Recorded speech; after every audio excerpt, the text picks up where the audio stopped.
content of this channel is for mature audiences. Parental discretion is advised.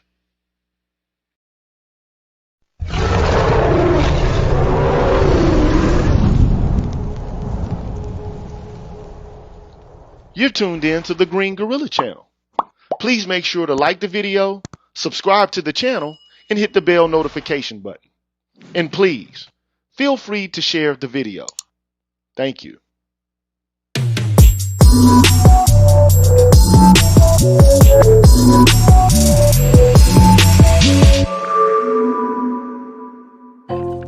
What's good, everybody?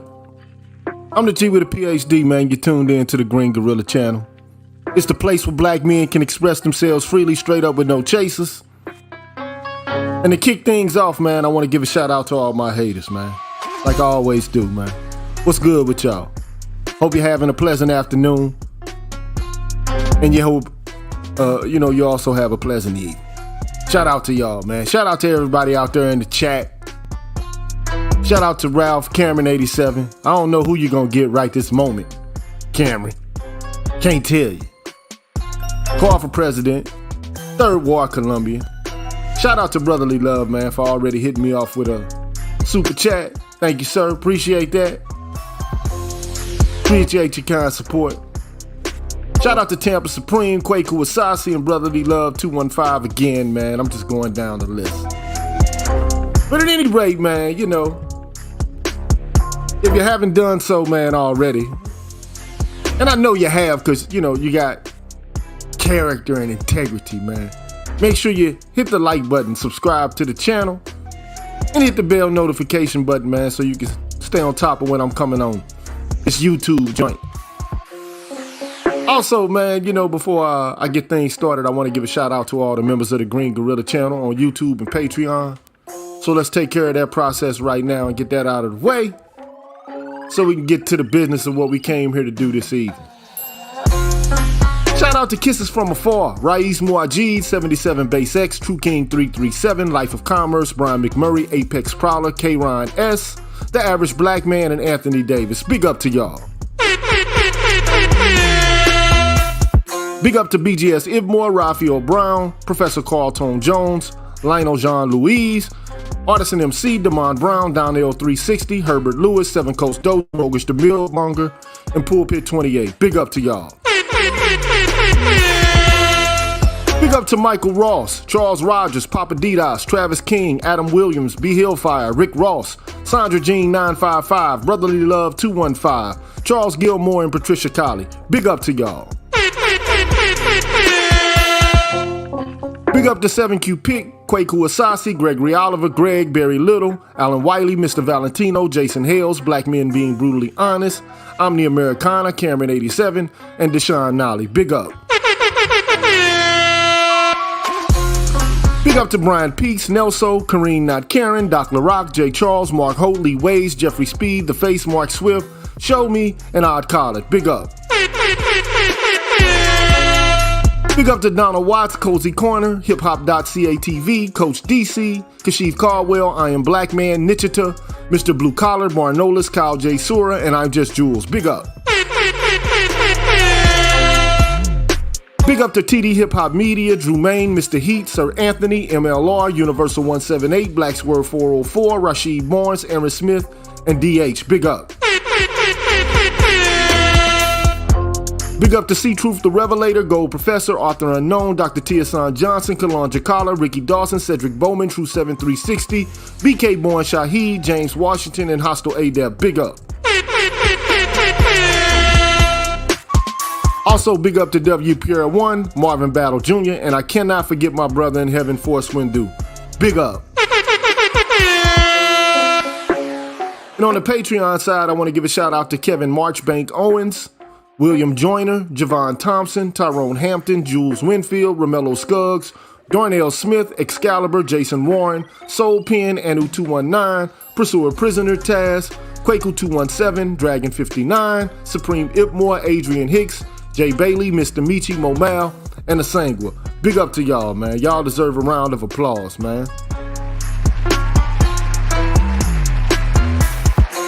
Thank you so much for supporting the channel on an ongoing basis. I really Appreciate that. It helps me to keep things going. Appreciate that. And if you're wondering how you can become a member of the Green Gorilla channel, then this is how you do it, man. What's good, everybody? I'm the G with a PhD, and you're tuned in to the Green Gorilla channel, the place where black men can express themselves freely, straight up, no chaser. Today, I want to introduce you to my new membership program that consists of 5 levels where you can invest in the Green Gorilla channel on a monthly basis and receive level-specific perks. Memberships are special because they improve the quality of the content of the channel and will help me to be able to keep the channel going. Now, to participate in the Green Gorilla channel membership program, all you have to do is hit the join button, which is located right next to the subscribe button on my channel page. Now, for all of my subscribers who decide not to participate in my membership program, nothing will change. The content will keep coming the way it always has. Thanks for watching, and be careful out here, people. Bless. All right, man, we back. I'm the G with a PhD. You tuned in to the Green Gorilla channel, the place where black men get to talk about what they want to, straight up, no chasers, man. And today, we're gonna talk about black men wearing dresses. Oh, man. That's a hell of a thing, man. It's a hell of a topic, man. Because we live in a day and age where, you know, it's all about gender fluidity now, you know? And this, of course, is something that's been pushed in the academy for quite a bit of time. It started off with second wave feminism, and now, you know, it's matriculated into or filtered into popular culture. And everyone is lauding and esteeming and, you know, basically praising people who are advocates for gender fluidity. You know, I kind of gave you information earlier about one of the, you know, grounding thinkers who pushed this gender fluidity thing forward.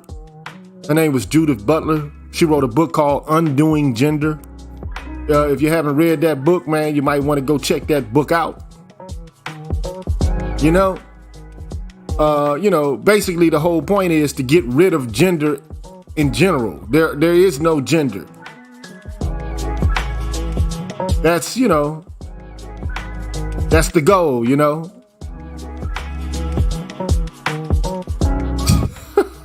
You know, like just to get rid of gender roles altogether where, there, you know, no gender exists.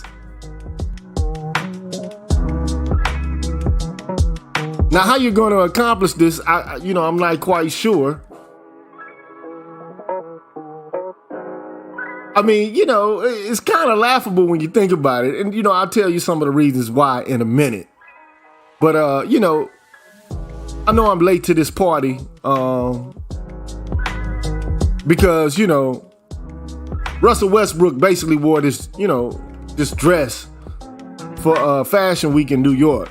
And so, you know, I always, you know, thought Russell was a little weird or whatever the case may be, but, you know, I don't know, man. I mean, you know,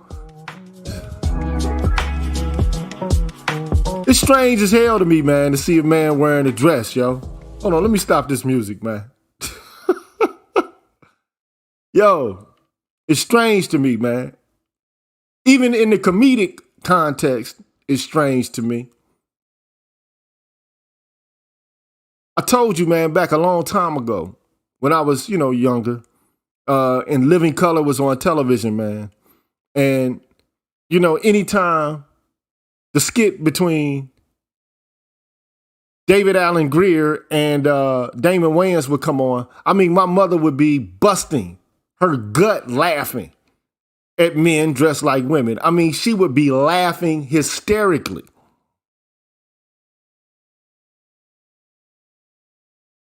And now, today, you actually have guys coming forward wearing dresses, man. I'm not going to show the imagery right now. I don't think it's a need for me to show the imagery right now. You'll see the imagery a little bit later, but you got Will Smith's son wearing a dress. You got rappers, Young Thug wearing a dress. You got the Broadway play actor or the thespian, Billy Porter wearing a dress. Of course, we already know the comedians who've worn dresses. Flip Wilson, Martin Lawrence, Jamie Foxx, Eddie Murphy, Wesley Snipes, even serious actors have worn dresses. Ving Rhames.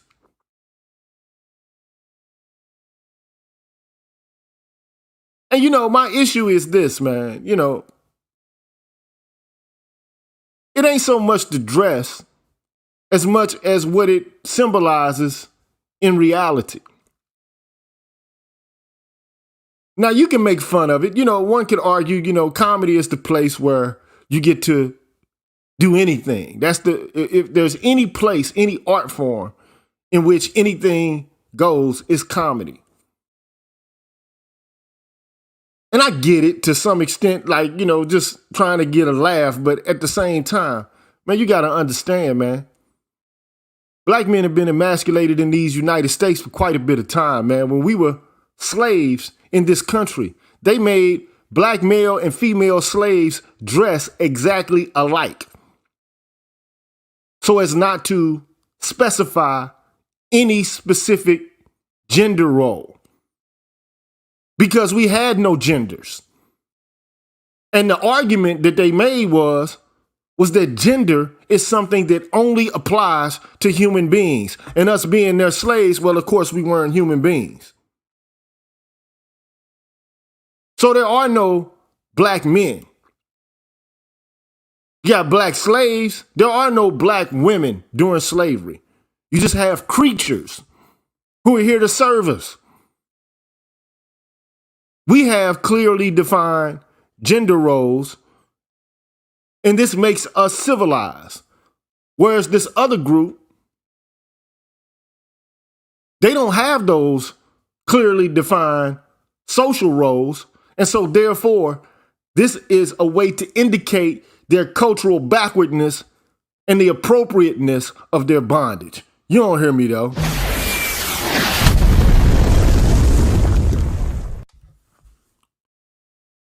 You don't hear me though.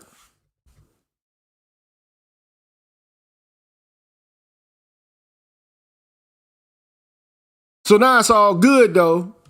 This gender fluidity thing, it's like, okay, no genders.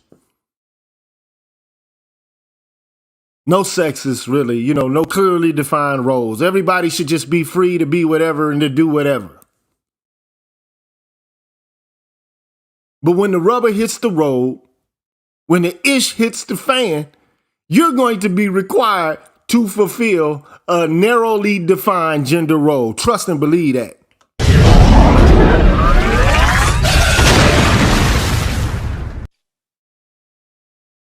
I swear to God, bruh. If the ish hits the fan, and if the rubber meets the road, you as a man are going to be required to do some sacrificing, some fighting, and some resource accumulation and provision for people who are considered less strong than you. You can trust and believe that.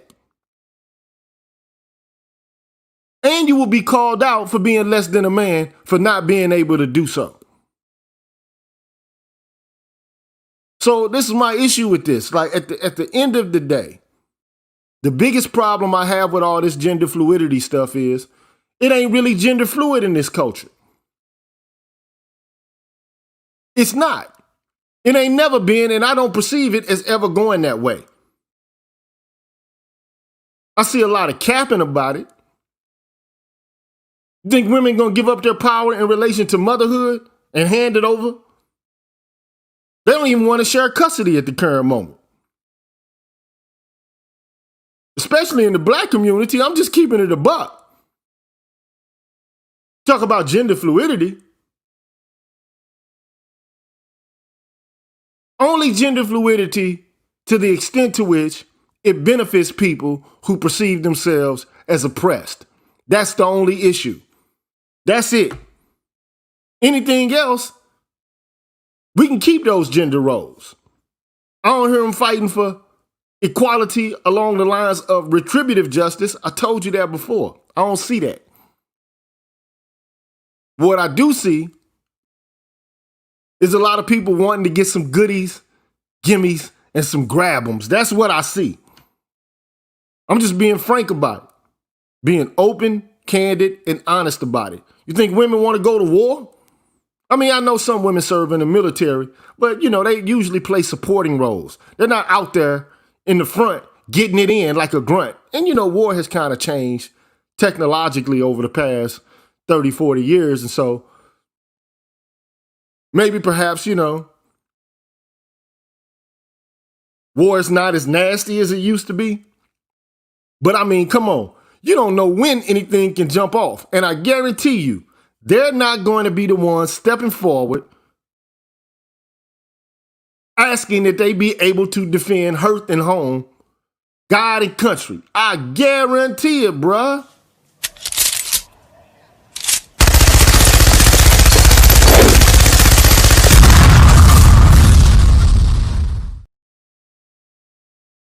You are not, these people, I guarantee you, in this culture are not going to have any appreciation for masculinity until there's a time in which it is required in a way that it hasn't been in this nation for quite a bit of time.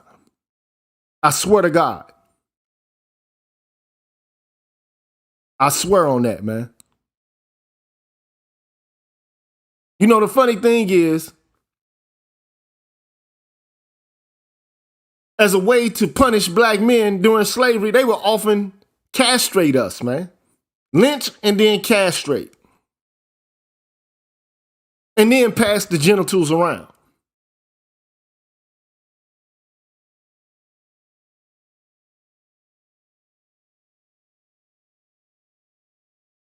I mean, like, you can't make it up, man. This is why I say, man, black folks are not war ready. If something was to jump off today or tomorrow, we would not be prepared because our minds are not right. We have no attitude towards martiality at all. None. Except for, at each other's throats. We got martiality in that regard. But generally, it's all about being equitable and fair and fluid and woke and all of this. But let me get right to the matter at hand, man. So, it just kind of shocked me. I know I'm late to the party. Other people have talked about this issue before. And Fife Life, I'm talking about the vast majority of black folks, man. I'm talking about the vast majority. So you might be ready. You might be ready. But I'm telling you, the vast majority of black folks, man, are so westernized. It just is what it is. So let's look at the article, man. I'm going to start this and kick this off with, man. Kid Cudi and Russell Westbrook, man, wearing dresses and shit. And it just is what it is, man. It's a strange new world, bro. It's a different world than the one I come from, man. It's a brave new world. It's a brave new world, man.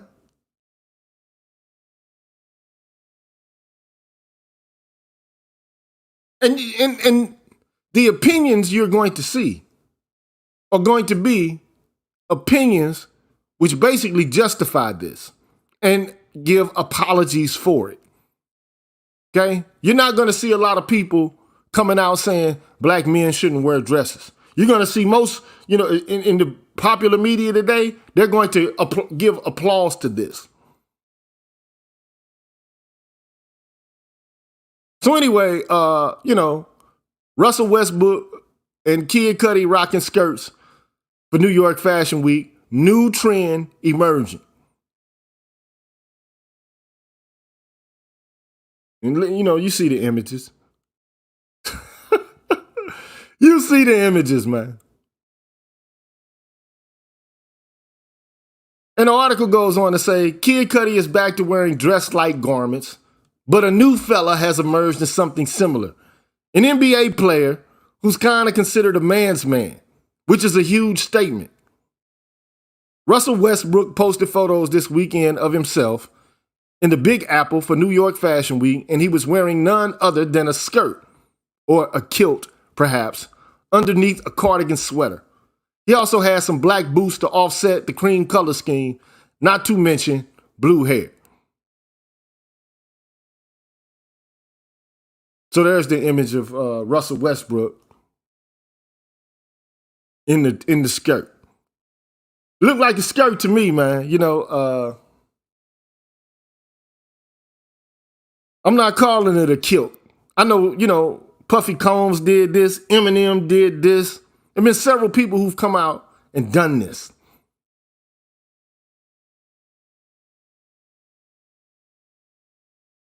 But, I don't give a shit about Eminem. I'm not worried about what he's doing. All right? His caption referenced lyrics from Kendrick Lamar's verse on Baby Keem's new single Family Ties, Don't Address Me Unless It's With 4 Letters. RW is wearing Tom Brown here, which is Russell Westbrook, which is definitely all about the Scottish kilt look. In any case, and look, you already know most of the fashion designers are gay. A whole lot of them guys are gay. Okay?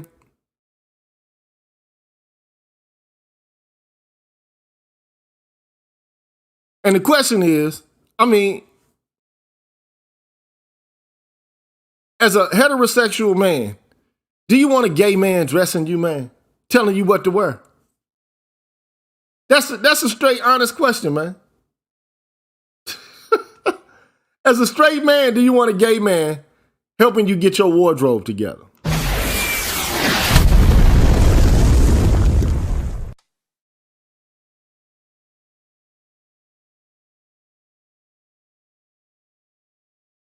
And I'm not trying to gas gay folks, man. It's cool, but don't try to make men more like women. That's the problem I have, man. This culture is dead set on doing everything it can to dishonor masculinity, such that groups who are perceived as oppressed can get some leeway or get ahead or be honored and respected and lionized. But in actuality, I'm going to tell you what's going on here, man. They love masculinity so much, they're the ones actually trying to play out masculine roles. Because the perception is that masculinity is the greatest thing going. So at the same time as they're moving into masculinity in an attenuated way, a thin way, they're going to want you to be more feminine. That way, things can be leveled. The first gender bending actually began with women wearing pants and jeans and blazers and power suits and shit like that. That's where it started. They're the ones that started this gender thing. And now they're waiting for men to return the favor, to somehow move into femininity as they've moved into masculinity in order to level things off.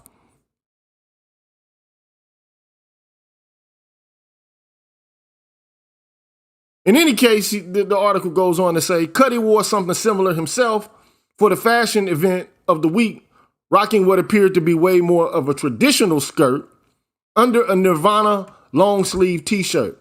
He too was sporting blue hair. Makes you wonder if they were in on this together. So here he is.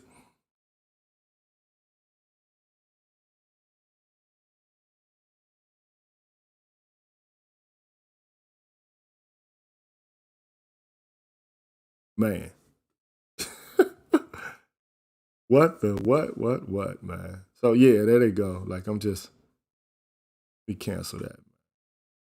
I just want, look, Let me get rid of this one.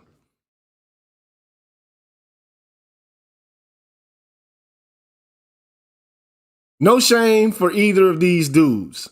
But of course, some folks online were expressing their disapproval for a myriad of reasons. Some folks are showing their homophobic colors outright. And I'm pretty sure I'm going to be called a homophobe for this. I know it, bruh. I already know it. I already know I'm going to be called a homophobe for this. But, I personally don't give a damn, bruh. It is what it is. So, all I'm trying to do is to illustrate the fact, bruh, that this country has done what it can to emasculate black men, to feminize them, to not allow them to step into masculinity in a strong way. It's done what it can to circumvent our ability to be autonomous, self-moving, self-sustaining.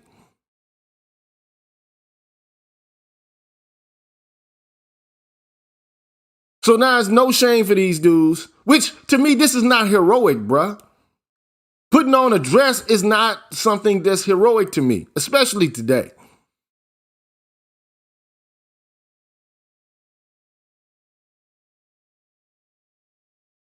It's not changing the social structure of the country. It's not dealing with poverty.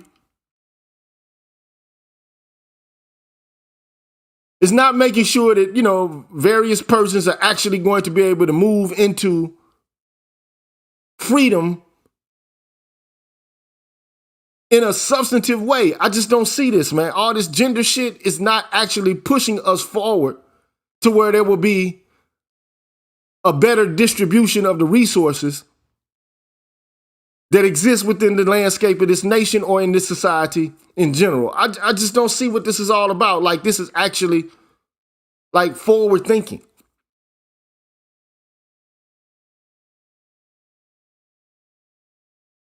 Anyway, man,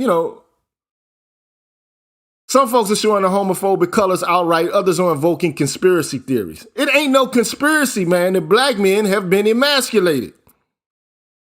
There's no conspiracy about this.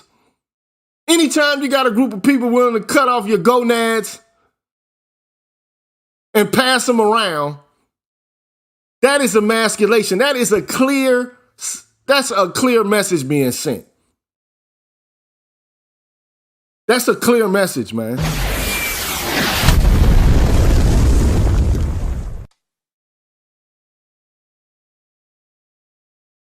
But now the language that we have at our disposal is nothing more than the language of the LGBTQ movement, as if everything that they have as a concern covers every base. It doesn't cover every base. It covers one narrow way of looking at things.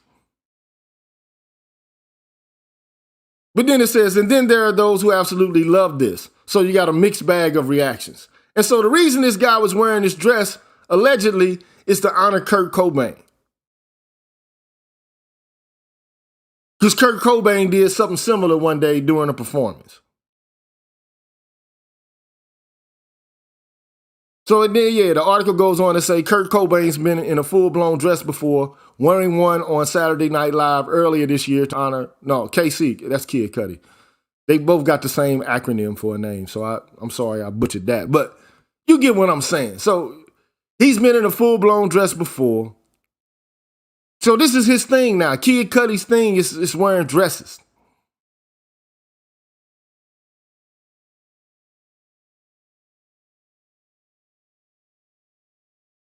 So you got to think this is something we might see more and more of among men in Hollywood. Like, what's the point, man? I'm asking the question, man. You can join me in on this because I'm just trying to figure out why is it necessary to encourage men to wear dresses? And the men who are encouraging this shit, I guarantee you, most of them ain't gonna put on a dress, bruh. Real talk.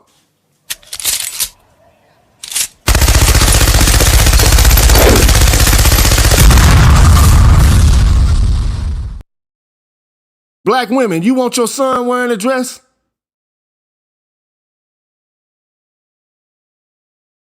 Or do you want your son to be strong and masculine?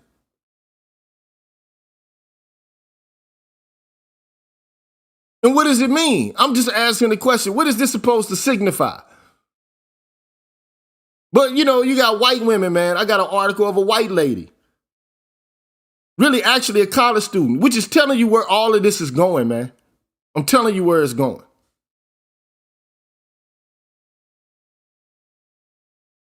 Men wearing dresses is more than just a statement, and it's been that way for years. So this lady, Megan Kennedy, she writes for the Central End, the student voice. So this is what they're teaching at the university now. Dresses, dresses, and more men wearing dresses. I love to see it. Why? Dresses, dresses, and more dresses. I love to see it. And more men wearing them. I love to see it.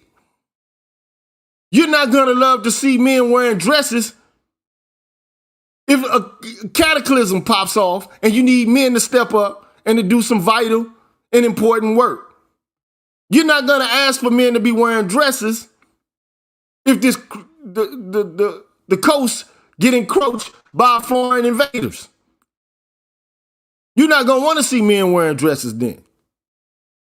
If there's a natural disaster or if men have to step up and do some sacrificing in order to save the life of women and children, you're not going to want to see them wearing dresses and then shift the burden and the responsibility over to you. You're not going to want to see that. That's the issue I have with this. Anyway, from gowns to skirts, several men spreading across the decades have elevated their fashion choices by adding these stereotypical feminine garments to their wardrobes. By doing this, they have rebelled against cultural standards regarding gender expectations, all the while being true to themselves and their style. As the world progressively evolves in terms of acceptance of non-conforming ideas and lifestyles, men rocking dresses have become more common to the media as of recently. As much as a man wearing a dress is a statement in itself, which it should not be, anyway, it can have a more deep-rooted significance to some. And then she talks about Kid Cudi wearing this dress on Saturday Night Live. Because Kurt Cobain did it once. But see, white men don't have the same history as black men in the United States. We just got to point that out. White men were never hung poplar trees,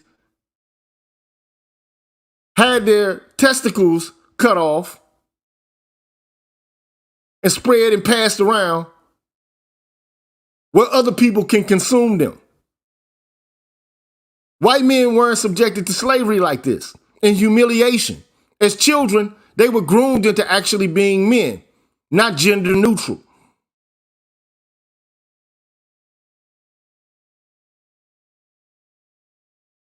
Anyway, man, this is a white woman's opinion. To say the least, it was a beautiful performance and a perfect way to honor Kurt Cobain. But one thing I find very unusual about this is the lack of attention this has brought to the media. So all she's about to do now is talk about how another white man did this, wore a dress, and they gave him media attention, but they didn't give Kid Cudi the attention.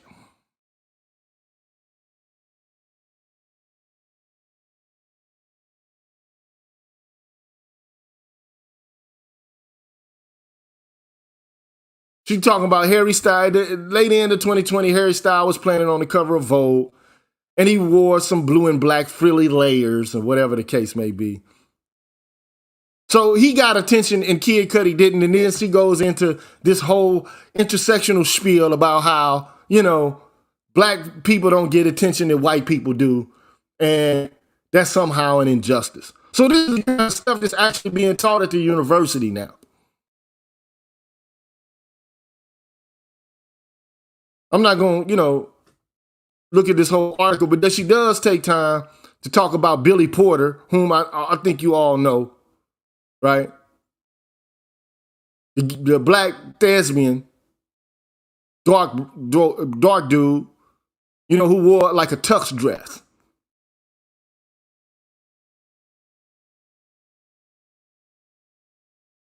But I'm asking, you know, like I would like women to weigh in on this. Like, what is the point in this? At the end of the day. Because when the rubber meets the road and the ish hits the fan, you're going to want men to step up and actually act and behave and to observe traditional masculine roles or roles associated with manhood. Unless you want to do that work, you want to get that work, which I know they don't. They don't want to do that work.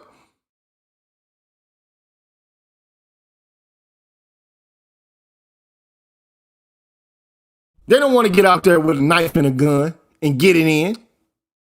They want to get their hair and their nails done. While you go out there and risk your life. When it comes time for somebody to be sacrificed, and there's a bunch of men and women around and children, they're going to expect for the men to say, okay, we'll get the ladies off to make sure they're safe. And they're going to look at a man as a coward for looking out for his own interests and looking out for himself. I guarantee it, bruh.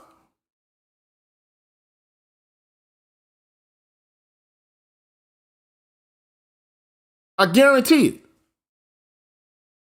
But what do I think about all this?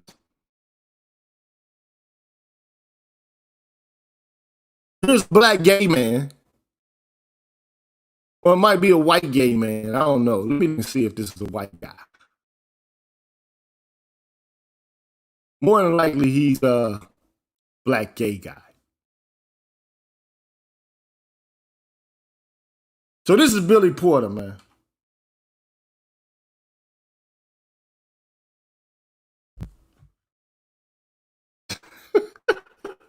This is Billy Porter, man. This is what I was talking about earlier. So what they're trying to do is reshape masculinity. Really, what they're actually trying to do is attenuate masculinity because you can't go the other way around. Women can't actually be as masculine as men. So what you have to do is you have to take men and make them more women-like. So therefore, everything gets leveled off. This is what I assume is occurring. So check this out, though. This is a gay person's opinion about the dresses. Masculine, an ever-changing word in an ever-changing world. As evolution and revolution challenged centuries of oppressive macho aspiration, some of us are finally redefining what it takes to be a man. But the question is, how can you determine what it is to be a man dressed like a woman?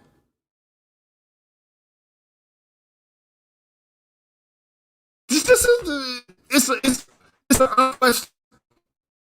This is what new masculinity is supposed to look like.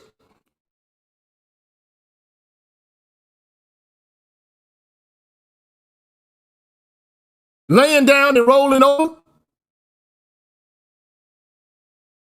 Because that's what man, look, let me get real about this, man. To me, what this all basically symbolizes to me sexually is bend over, man, and allow yourself to be penetrated, bruh.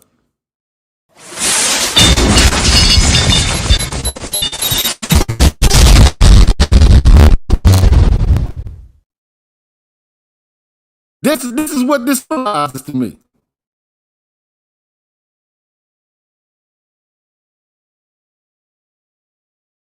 Roll over and allow yourself to be penetrated.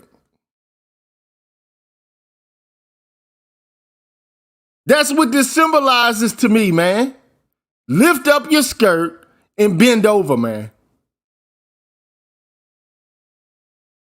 Don't be martial.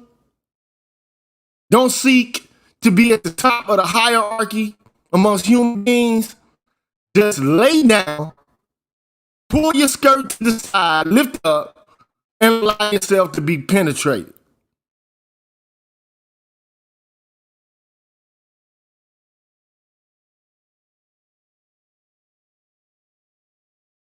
If that's what the new masculinity is about, I don't want to be a part of it, bruh.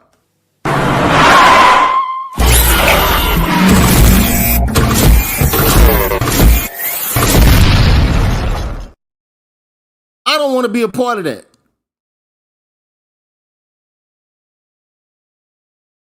And this is a dude, man, who's married to a white man. And you know who the bottom bitch is in that relationship.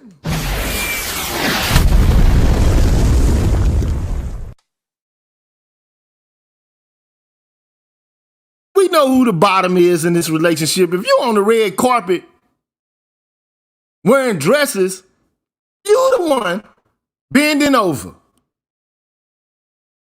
and laying on your stick, bruh.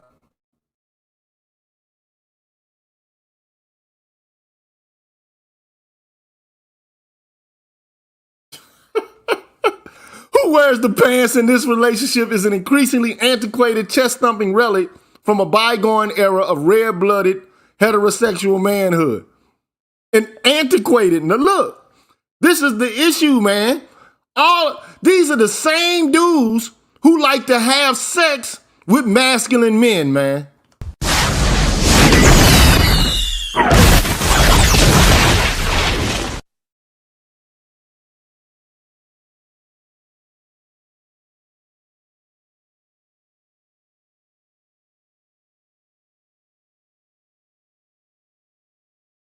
Who wears the pants?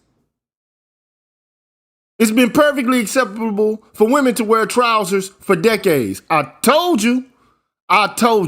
Women were the first ones to start the gender bending.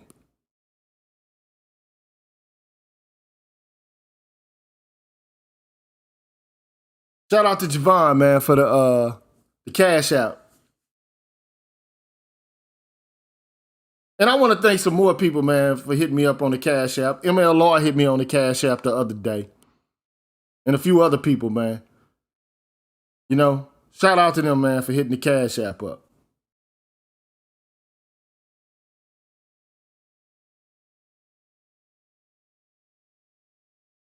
Shout out to Ramon Stewart, ML Law, Komet, Raymond C., Michael Green, Corbett Goodwin, Sir Tice, Bennett, Two Triv, Adam Williams, Bo Bonwo. Shout out to y'all, man. I missed y'all at one point, okay? So shout out to y'all for hitting up the Cash App. It's women who started the gender bending.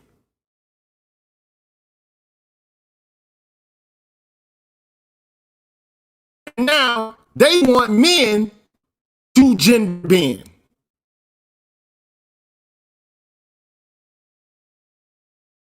Because women didn't used to wear pants at all. Now you'd be hard pressed to find a woman who doesn't wear pants. And then you wonder why gender roles are becoming less tightly defined.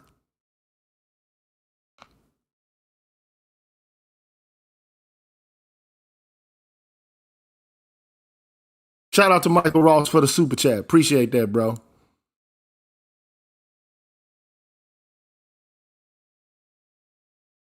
Then he goes on to say, nowadays, men, both gay and straight, no longer have to if they don't want to. If they don't want to wear pants, they don't have to. So as women want to wear pants, some men don't want to wear pants anymore.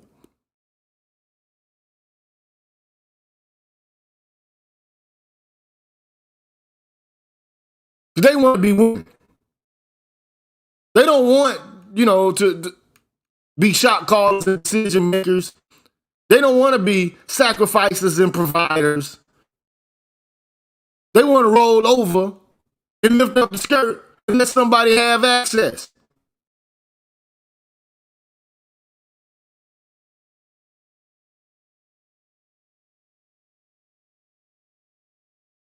I apologize if there's some lack of clarity in the microphone if it got distorted for a second.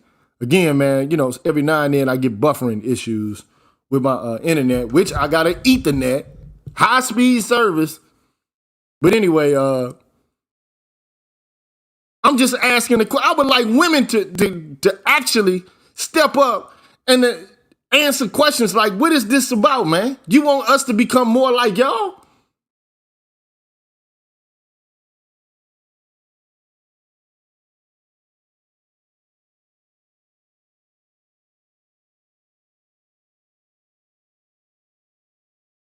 That includes black men, high profile ones like rapper Young Thug, celebrity offspring Jaden Smith, Billy Porter. They've been bending gender by slipping into something more comfortable than pants because, well, they can look just as good in a dress. So there you got Jaden Smith.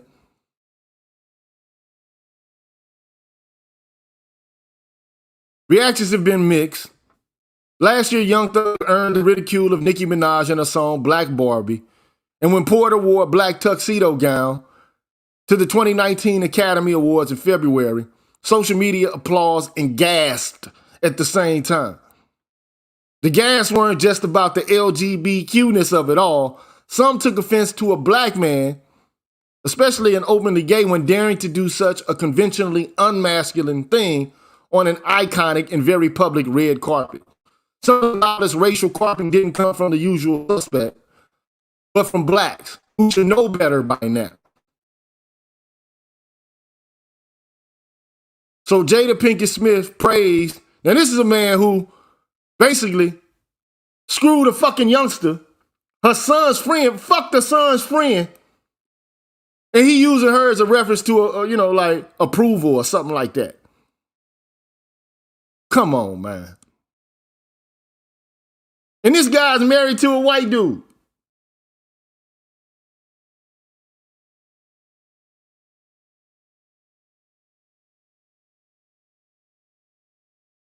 He's in a relationship with a white guy.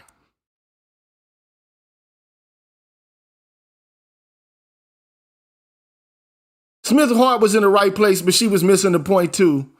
This tuxedo dress had absolutely nothing to do with black other than its color. And by making it a race thing, she poked the homophobes who think a black man in a dress is somehow an affront to black masculinity. It is an affront to black masculinity. They've been trying to feminize us since we got here. They've been trying to take our manhood away from us since we came here as slaves.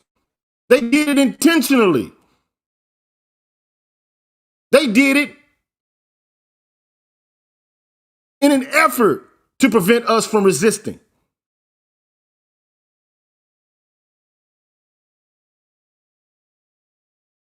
Then, we got Willie D. Then he talks about Willie D, from Texas, the Ghetto Boys member. Jada Pinkett Smith should be ashamed of herself, says Willie D. When you raise a boy, you raise a boy. When you raise a girl, you raise a girl, which is what Willie D is saying. That's the natural order of things. When you interrupt the natural order of things, you will have calamity. You will have disaster. Even animals know better than that. And some gay animals.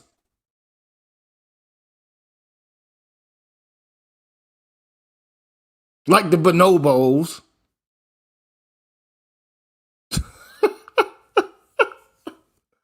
Oh, man, look, I just look. To Willie D and at least 18,000 viewers, Porter's unconventional tux wasn't just a fashion disaster. It was a bad old-fashioned disaster. The black male is under attack on all fronts, Willie D continued. They're trying to kill us with the bullet. They're trying to take our lives, our freedom with mass incarceration. They're purposely trying to prevent us from being gainfully employed. Shout out to Willie D.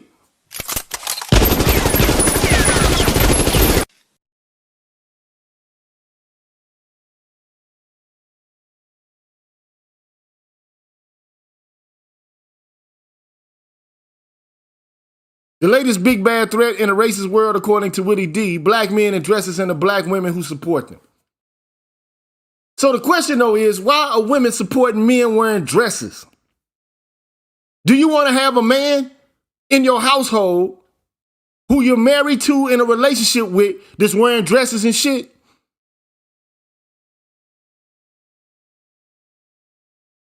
That's the question for the women. Do you want your man wearing a dress? if some shit pop off, do you want him to be ready to get down and dirty, or do you want him to be worried about how he looks? Do you want him to be attentive to style, or do you want him to be practical and utilitarian? What do you want?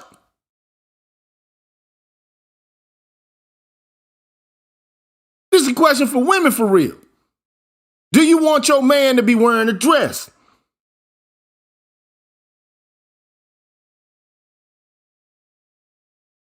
Anyway, man, look, I got a brother, man. Look, I'm gonna show a quick video real fast. You know, about this whole issue. And in one way or another, one could argue a lot of this started with comedians, man, who were willing to wear dresses, man. They were willing to put on these dresses in order to entertain and to get laughs.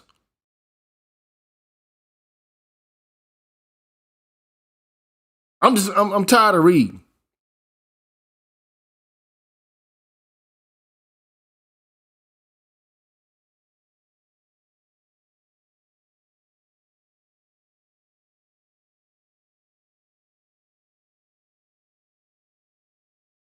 The comedians were the ones who kind of, you know, started this. But then, you know, the LGBTQ community just kind of popped it all open. You know what I'm saying? But I got the commentary of a brother, man, who has this to say about it. So I'm just going to show the video and let it ride. Over the years, there have been a number of black male comedians that have donned a dress to get a laugh, but commentator Todd Boyd wonders, what's the cost of this cross-dressing comedy? When comedian Dave Chappelle was on Oprah earlier this year, so you saw the comedians who done it. Let me rewind that. Got Martin Lawrence, Kevin Hart, Eddie Murphy, Marlon Wayans, and I forget his brother's name. You got a whole host.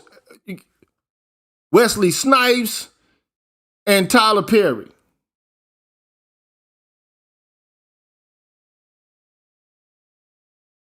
Now, one can argue that none of these men are, allegedly gay.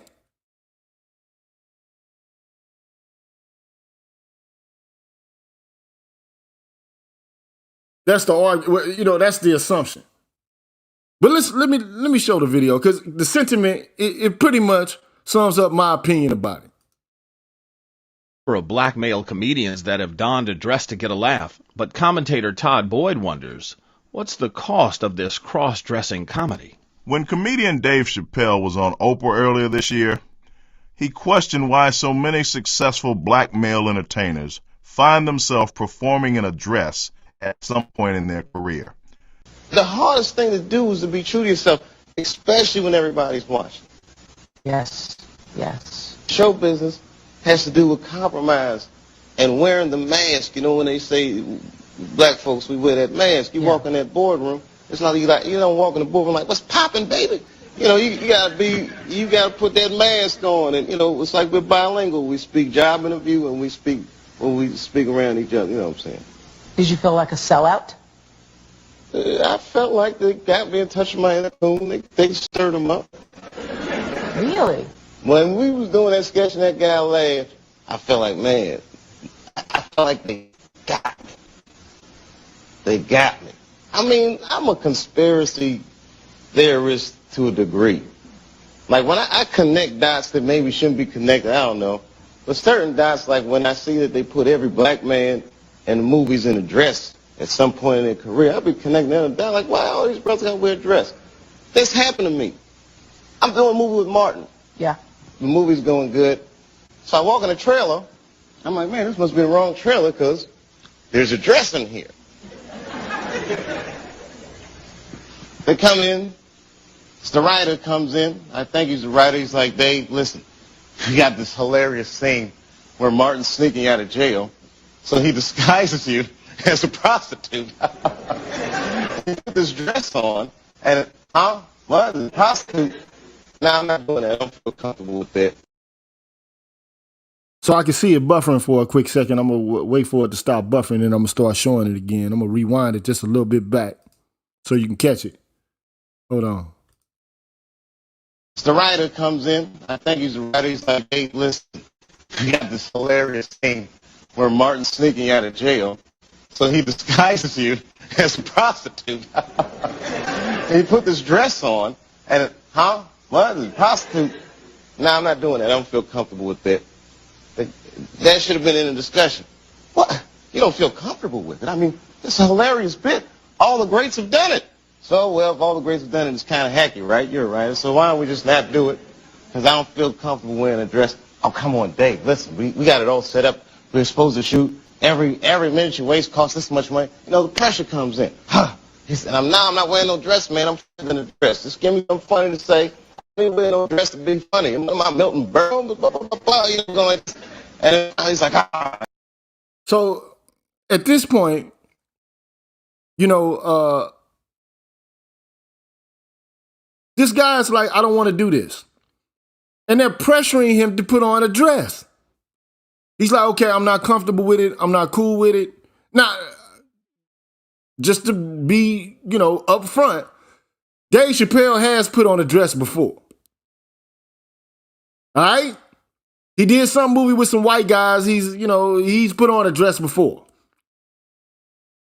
In some movie early on in his career.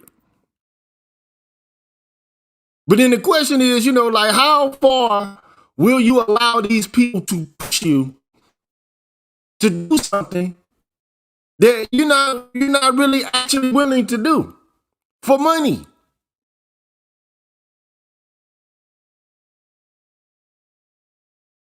How far will you go with this? And we ain't talking about gay guys. We talking about straight black men who basically are putting on dresses in order to get a laugh. But anyway. and he leaves, and then like the director comes, Dave, it really would be great if you wear the dress.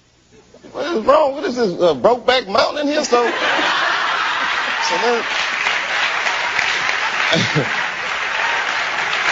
wear the dress. I don't want to wear the dress. I want to wear this dress. You know what I mean? Oh, gosh, this guy's so difficult. They leave. Now the producers comes, come on, David, would be so great. I mean, and then I started thinking about it. All the comics that I've seen, man, you know, strong brothers, why are they putting us in these dresses? But the minute it was clear, I was adamant, I'm not wearing a dress. I'm not wearing the dress. All right, fine. Think of something else. Guy comes back 10 minutes later, the whole new scene. Hot damn, how did you write the scene so fast? You know, it's like, so you got to take a stand. So basically, you know, like, these people, like, they have a major production. They're spending hundreds of thousands, if not millions of dollars in order to put this production on. I mean, I don't know if you've ever seen the production of a movie or even a small television show. It requires a large number of persons to work in concert with one another in order to, you know, basically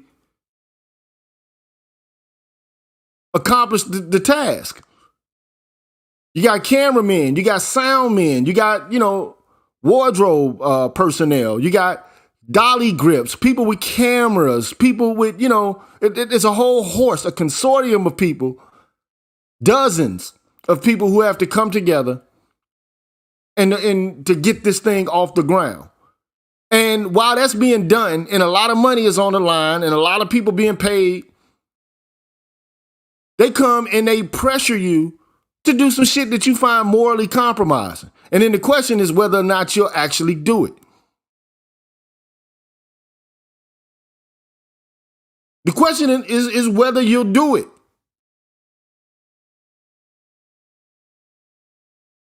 And I think the culture that we currently live in is basically trying to level men down, man. They trying to turn this into little bitches, bro. Real talk. I'm just keeping it 100, man.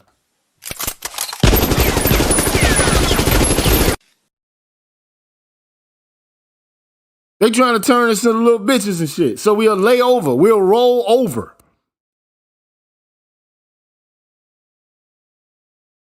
And lift up the skirt. Don't fight. Don't resist. Just give it up smooth. No need to worry about, fighting over yourself, man. Because at the end of the day, you just like a woman anyway. Just roll over, man. Just give it up smooth, man. Give it up like a woman would.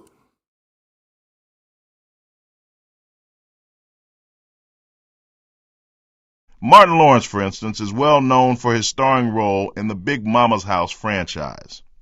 Eddie Murphy has played a woman as one of the many characters he portrays in his Nutty Professor movies. Jamie Foxx was known for his ugly Wanda character on In Living Color, while Marlon and Shawn Wayans did the gender reversal for their roles in White Chicks. Let us not forget, as much as we might want to, the ill-fated Juwanna Man movie from a few years ago.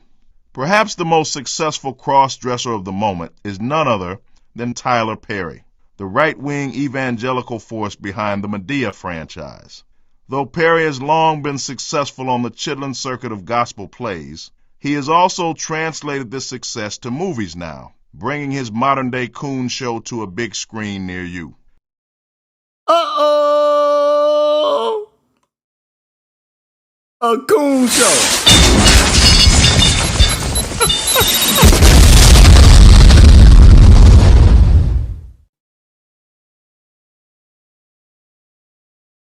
That's what we're in right now. That's how I feel, man. Everywhere I look, man, I feel like, it's a great, gigantic coon show.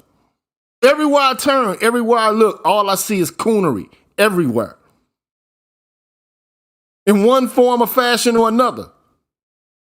Now it's gotten to the point where you got effeminate white men and white women telling members of the black community, don't be self-assertive. Don't push forward with your manhood. Roll over. Wear a skirt. And stop trying to be in charge. Stop trying to be running things. Don't even try to run shit. Be more like a woman. And they're encouraging women to be more like men to run shit. But we know at the end of the day, come on now, let's just be absolutely honest about this shit, man. What women man, are actually going to go out in the world, acquire a territory, and murder and plunder in order to do it so that other people, generations later, are going to actually be safe, man? Who, man? Which one of them are going to do it?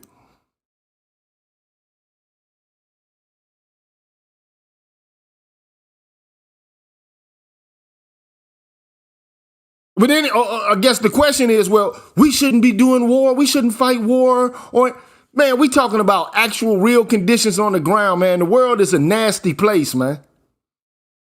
And women know it because they just as nasty as some men are. Just as violent, vindictive, manipulative as some men. They just don't have the power to pull the shit off.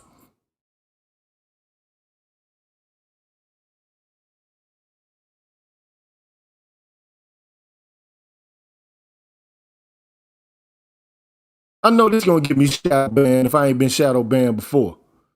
I already know that. This is going to put me back into the shadow ban category if I ain't already still there.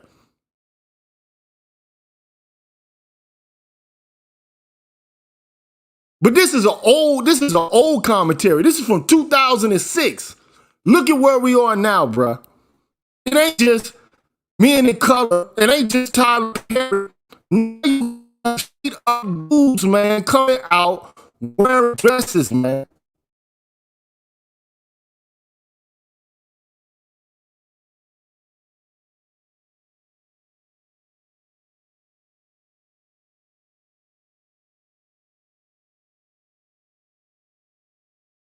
And they're being applauded.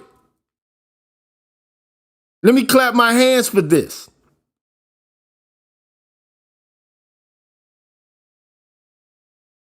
Peep it now. Somehow Perry's new book, Don't Make a Black Woman Take Off Earrings, ended up on the New York Times bestsellers list as well. What's up with this? So somebody said, and you know, I don't, at the current moment, I can't really stop the Borging because every now and then I see a buffer come up on StreamYard. So I don't know, like if it's my internet. I don't know if it's StreamYard. I don't know if it's something I got pulled up on the internet that's, you know, drawing in a lot of bandwidth. I really don't know. But I know I got the highest internet connection I can get in my area. And that's it. This is all I can do. So if it's Borging, I apologize for the Borging. It just is what it is. Sometimes it works like it's supposed to. Sometimes you get these bottlenecks in the area. So anyway, this is Todd Boyd.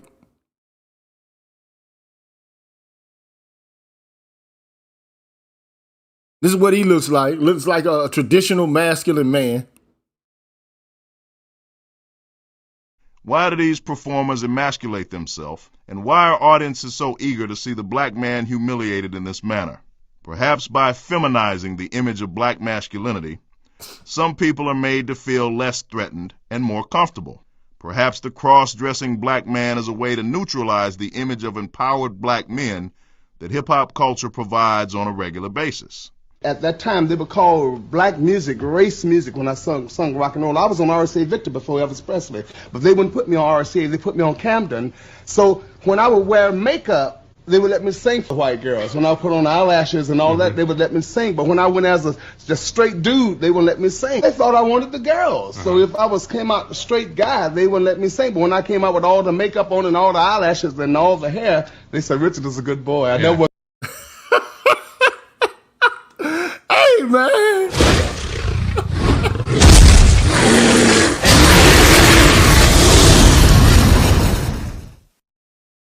Now we talking about Little Richard here, man. Now, Little Richard been flaming gay for a long time, bro. Okay? And, you know, he kind of oscillates back and forth between his ideas about what he should be, whether or not his sexuality is right or wrong. And I don't care what you do, man. Like if you like meat in the seat, man, go ahead and do what you do. That's on you. Okay? That's on you, bro. If that's what you want to do with your body, that's on you. All I'm saying is, you know, there are a group of men who feel like they're masculine and that they don't have to bend down to this, man. They don't have to act like women. Like they're not required to do so. And yes, there is a history of black men being emasculated in the United States. We got to contend with it. We have to deal with it. What would it be, you know, more progressive for the multitude of black men to all become like gender fluid? That's the shit y'all really want. I'm asking black women. That's what y'all really want. For y'all men to be fucking, you know, cross-dressers and to be, you know, with y'all in the hair and the nail shop. That's what y'all want. That's the kind of society that you envision moving forward.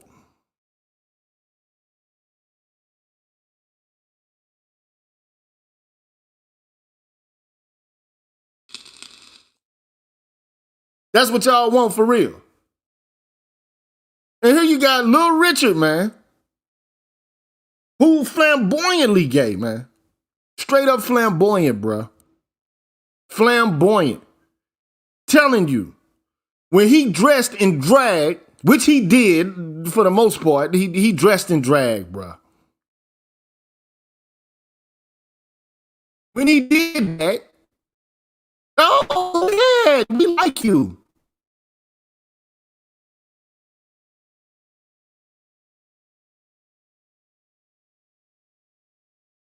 When he dressed like a man, hold on, no, sir. So it's cool for black men to act like women or to be effeminate. Now you got black women asking, like, I ain't saying all black women, but there are some black women who are pushing this shit.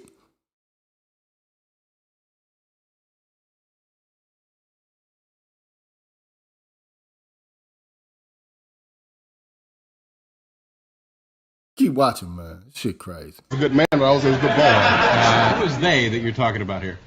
Some of the whites in Macon, where I'm from, I came from a little town. Yeah. You know, it was real prejudice back in that time. Perhaps some entertainers will do anything for a laugh and a dollar. I'm sorry. I don't want to see any more black men in dresses. That is dead. There are already too many forces at work in society attempting to emasculate black men as it is.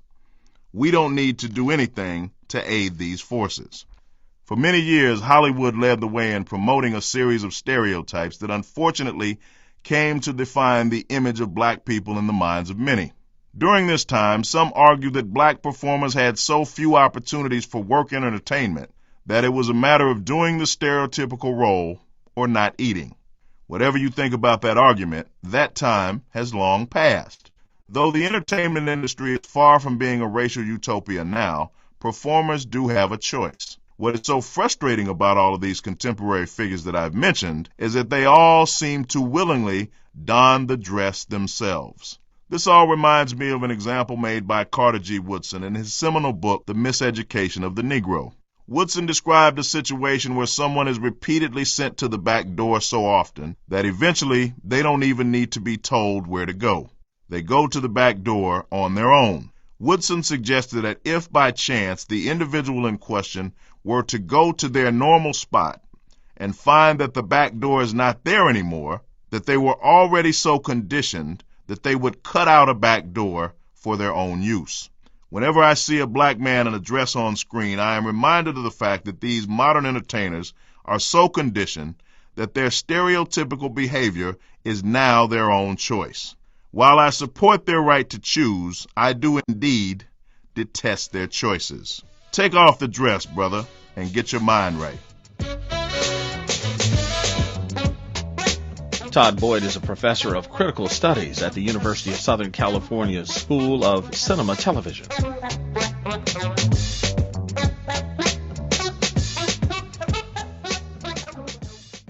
This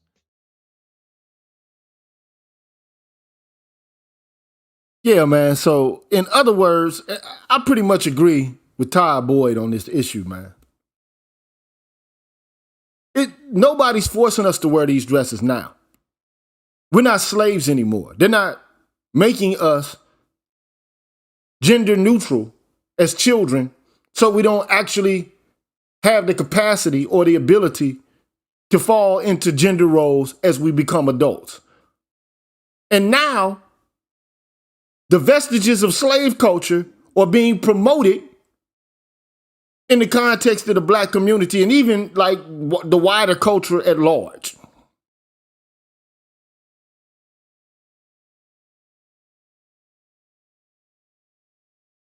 Given the cultural context and the history of the United States, man, I can't really actually support the whole notion of black men wearing dresses.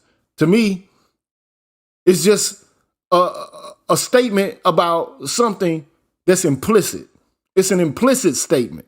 It's an unavowed statement. The statement is, I'm no longer martial. I'm no longer manly, such that I'm going to offer up any resistance. I have fallen deep into the groove of the system. I will offer no resistance against it. And I will be a bottom bitch within it.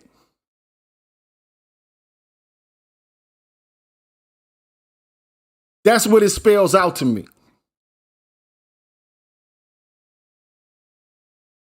And it's one thing to do it to get a laugh. But nowadays, it's moved beyond that. They're asking us actually to be women now. To perform. As if all of this shit is just performance. None of it's natural. None of it has anything to do with who we are in terms of our biology. And who does this benefit? I can guarantee you it's not going to benefit society in the long run. Because we still live in a dangerous world out here. And if all the men are made to be like all the women, and all the women are made to be like all the men, then who the fuck is going to step up and protect this motherfucker when the shit hits the fan or the rubber meets the road. I can guarantee you right now, I trust this with all my heart. All my flesh, my bones, and my sinew sincerely believe that most women, man, are not going to expose themselves to harm. They're going to want you to be the shield. They're going to want you to be the first line of defense if something terrible is happening.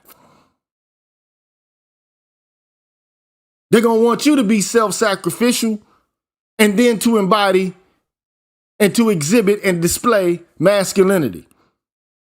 But how can you ask for men to do that when at every step and at every turn, you're asking men to become more and more like women? How? I'm going to take a quick break, man. And if nobody wants to talk about this, I'm out of here. And I'll hit y'all on the next one. I got some food, you know what I'm saying, that I need to smash up. But I'll be right back.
My bad, I ain't turned that off. But anyway, man, we back. Also, 108, what's going on? Also, can you hear me? Also, 108, can you hear me, bro?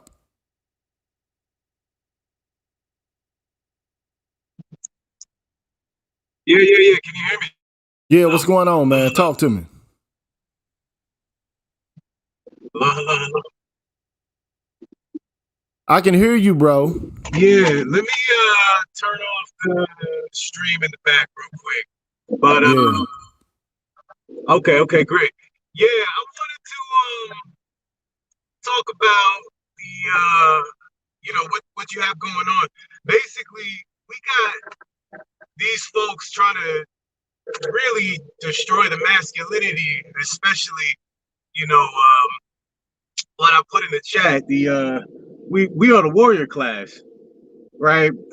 So basically, if they take out the men, there's really nothing left. And the black community is already struggling as it is. So at that point, if there's no men here and we all trying to be women, then what comes next? And they don't. I mean, they're doing it with the white men as well, everybody right now. But that's really what it's looking like. It's a strategy for control and domination. But the weird thing is like, so I see, I want to put this comment up here because I want to like kind of address it. Yeah, it's hard to hear, man. I don't know what's going on. I got a delay or something. Yeah, so you need to like whenever you get on this format, man, you turn YouTube completely off and just talk directly through StreamYard. I'm gonna come out. Okay. So we got Mr. O here, and there's another brother, Grand Regent Don, who's also joined in on the stream. But I want to kind of address this comment really quickly. I see it differently. No one should make you do anything you don't want. That is just it. These men are open to dressing like women. It's not the 70s. But the point is, I got some chicken, BGS. You know what I'm saying? I got some chicken. But at any rate, you know, like Todd Boy said, right now we've been conditioned to be emasculated so much that right now we are basically appraising the effeminization of black men as something that's okay. No big deal. And you got white women who started this, bruh. But at the end of the day, like white men are not, like white men who are the heads of government, man, they not about to put on dresses and shit, man. Facts. White Go on. men, man, who run this bitch not about to start wearing dresses, bruh. Straight up. That's just the real deal, man. Black, you know, like they got us on this, you know, this mode of action and this mode of thinking. But they're not on this. Like, not the white guys, man, who really actually in charge, man, they not about to start rolling over, putting on dresses, giving people easy access, man. It ain't about to pop off like that for them, man. But you asking us to do this? And then you got a certain group of people who are like, okay, yeah, this is cool. Like in ancient times, you had a lot of societies. Like ancient Athens was a culture in which there was open homosexuality amongst men. But most of them wasn't wearing dresses. They weren't wearing the garb of women. They were still gay, but they were still martial at the same time.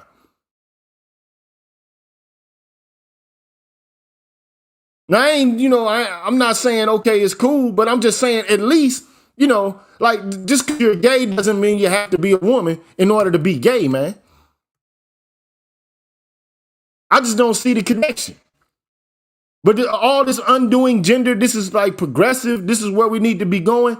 But at the same time, they still are not going to expect themselves to take on most of the burdens of society when it comes to risk and sacrifice. They want you to do that. They're not willing to do that shit. Basically, I see it's just like a full circumference of what's been going on since the 80s. They try to push a androgynous movement with the ABW and the black man here in America. You feel me? And I call it the pussification of the American black male is what they trying to do to us, especially back in Little Richard and Flip Wilson days. You know, a lot of people don't understand. Flip Wilson was like mainly the first one to go on public television dressing up as a woman. Now, see, you know, I don't know the history how far back it goes, but you know, I know he did wear a dress. I'm pretty sure there were other men, but he had to be one of the first men to actually wear a dress. Like, I mean, basically, is what you're saying. He was among the first of men to actually do this. And get paid for it. Basically, he got paid to put on that dress and get showcase us like that to the masses. He's basically like the first one. Yeah, man. You know, all I know is, you know, right now, you know, the 60s, the 70s, this is at a point in time when black folks have the ability to think more profoundly and more deeply about the situation and the conditions that we find ourselves in. You know, and right now this shit is being encouraged as if it's some sort of, you know, like this is revolutionary or something, man. To me, I see it as cultural confusion. Oh, that's a good term. I was gonna say the same thing because you know how they the last couple of years they was trying to make gay as the new black, and basically who's gonna be the poster child for that new so-called phrase, the American black man. Yes, LD says now Milton Burrow was wearing dresses on his comedy skits before Flip Wilson did it, and you know, look. It's one thing to try. I mean, men. I'm talking about black, bro. Black. Yeah, okay. So he talking about black. I don't know, BGS. You come up and tell us what you know about this, man, because he says basically, I'll put the quote back up. We already have black men that want to be women, have them wear the dress. I'm like, man, look.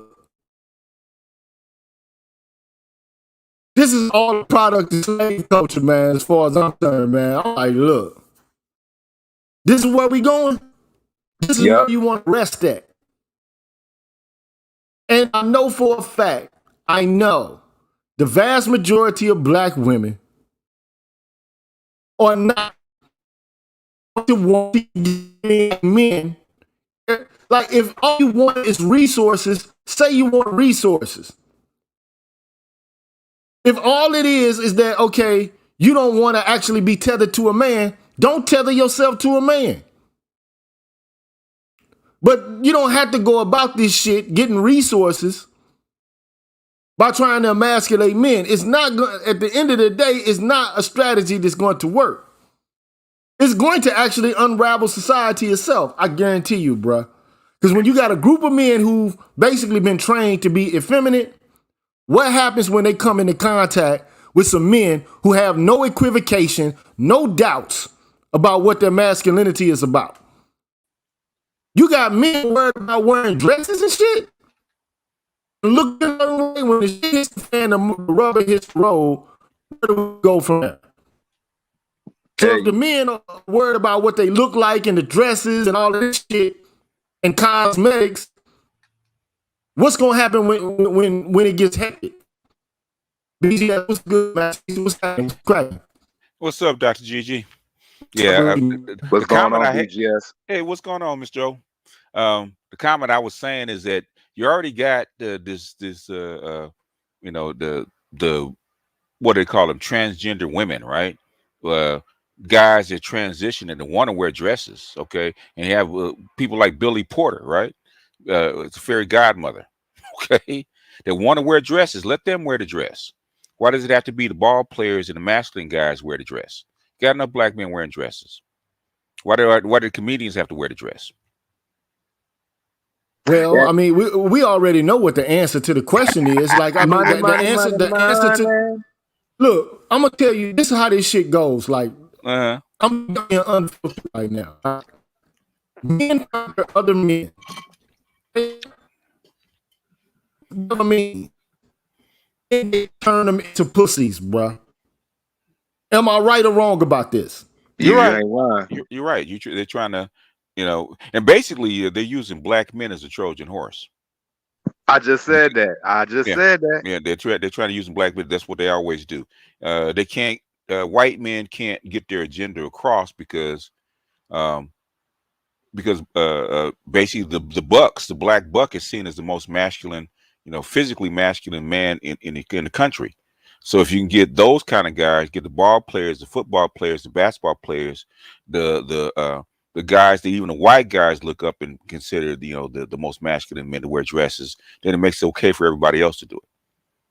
Facts. And you notice even when the white man gets into the same dress with the black man, case in point, 2-1 Fu back in the 90s with Wesley Snipes and Patrick Swayze.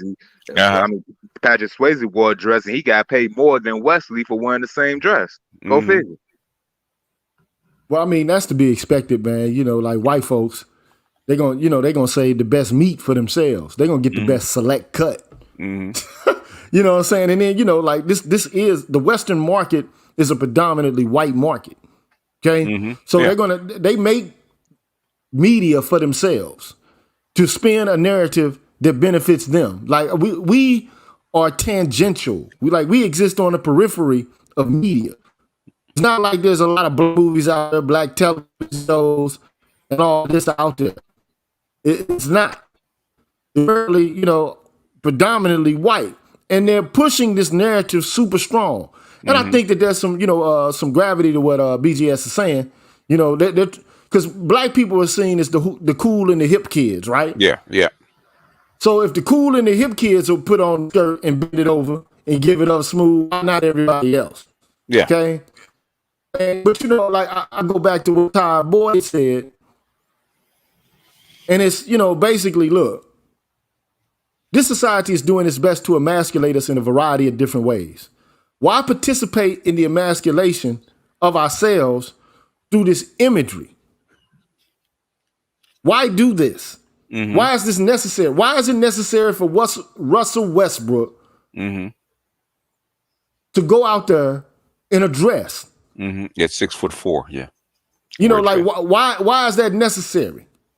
But you know, Russell has always been weird to me. You know what I'm saying? But these men have gay fashion designers dressing them.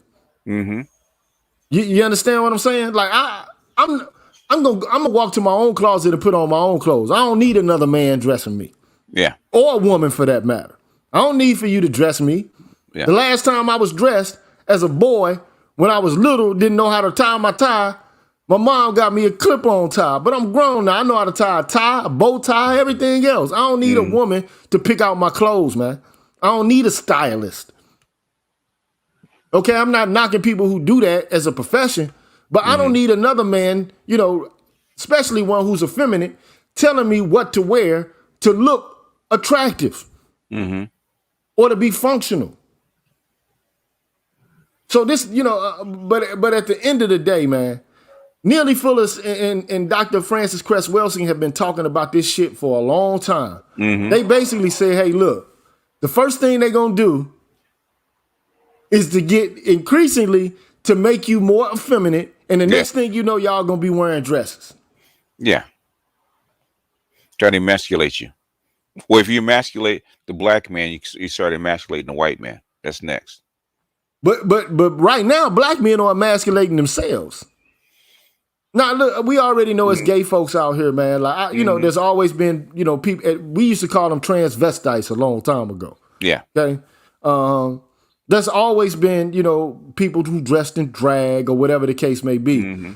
But now they're trying to make this shit so popular, and then you already got confusion and political disorganization, and now we acting as if this is some sort of, you know, some shit that's on the vanguard. This is not on the vanguard to me. This is not, first of all, we got black people, man, strapped, a whole bunch of us strapped in dysfunction and poverty. What good is a bunch of rich black folks dressing like women, black men dressing like, what is that going to do to actually usher in economic justice within the context of the United States or the Western world in general? What is that doing? It ain't doing nothing. So basically, nothing. We have to shelf everything that's substantive in order to deal with the politics of recognition, which is what this shit is. But what are we recognizing? Recognizing that really what they really want to do is, and I think you said it before, they want to make black women more masculine than black men, so that black men will accept a black female authority, which they halfway there already. But the thing is that they want black men to completely roll over. I just don't see that happening as innately and naturally. Okay, so you got black men in confusion because a lot of us, especially now, were raised in single parent homes, and typically the mothers are the ones, you know, who rear and who indoctrinate us from childhood. But still, men resist. I mean, because men naturally want to bloom into who they are. Right. Yeah, but you know how the feminist is, man. You know, as you say, post-structuralism, nurture over nature. That's what they believe in. Is that like you said, they believe that everything is a performance. There is no innate nature, right? Innate nature that wants to express itself. Basically, it's all how you socialize a person to be, and they'll actually play that role, which is is bullshit. It's not true. Yeah, but it's not going to stop them from trying. So they figure if we can take the masculine, the black athlete, which is the most masculine symbol that we have. It used to be the soldier or the leader, but now it's the black athlete, and we actually feminize him. Basically, everybody else will fall in order, fall in line right down the line. So if you just like tattoos and long shorts and black socks and the thought uniform that boys wear now, basically if you can introduce it especially into the NBA, because remember you're old enough, you remember when the Fab Five came into Michigan, right, in college basketball, and they Yeah, I ushered remember in that. Yeah. the hip hop look. And then Allen Iverson started wearing the tattoos and in the braids, right? And it not only changed the culture of the NBA, but also changed the whole culture how black boys and black men dressed. So that's what they're trying to do. That's how come they're trying to do it to what Russell Westbrook and other NBA players, because it's been proven that if you introduce it into the NBA, it gets adopted into the NBA, then the black men and white men will be more likely to actually adopt it. Because you didn't see before the NBA started tatting themselves up, you didn't see all the tattoos. You saw a tattoo here or there, but you didn't see whole backs and sleeves and stuff like that on black men until the NBA started doing it. Yeah, that's all Allen Iverson, man. You know what I'm saying? Yeah. That's all AI. Yeah. You know, And Stephon Marbury. Well, yeah. But the thing is, once it started with AI, it started with the Fab. With Fab Five couldn't do it, but it started with Allen Iverson being tatted up like that, and them letting him get, accepting it. And then you saw one ball player do it, then the next ball player do it, and then now you see. I don't think there's any ball player in the NBA that's not tatted at all. That's black, especially if you're black. They all got tats. So now it's a common occurrence, and basically, if you want to have swag and you want to be a black man, then you got to have some tats, probably a lot of them. I don't think normalize black men being more feminine. I still think that there's a pocket of men who, just are going to refuse to fit into that effeminate role. You know what I'm saying? Like, it's just. Yeah. But the thing is, if you're trying to change society, you're not worried about the outliers. You're worried about the majority. Yeah, man. But if we'll look back on this 10 years from now, we'll know what the tail of the tape is. Yeah, we'll know. All I feel is, like Kid Cudi. Yeah, I don't know. Like, I could see him doing it one time in order to, honor Kurt Cobain and to imitate him, like what Kurt did. Mm-hmm. And Kurt was fucking psychologically fucked up. He was screwed up. He was a heroin addict with like psychological problems, deep depression. Okay, so now you gonna start like emulating that shit. Like, this is what we own now. Yeah, or this is what they're pushing. But I don't know, man. I just, and even like, so right now, like the woman in the article that I read, the white lady, she was talking about how Prince kind of paved the way also for more effeminate expression. And, this stuff back in the 80s, yup. Yeah, he did. But the thing is, even though he did it, because he actually started doing it in the really in the 70s. He was doing it in the 70s with his Dirty Mind tour.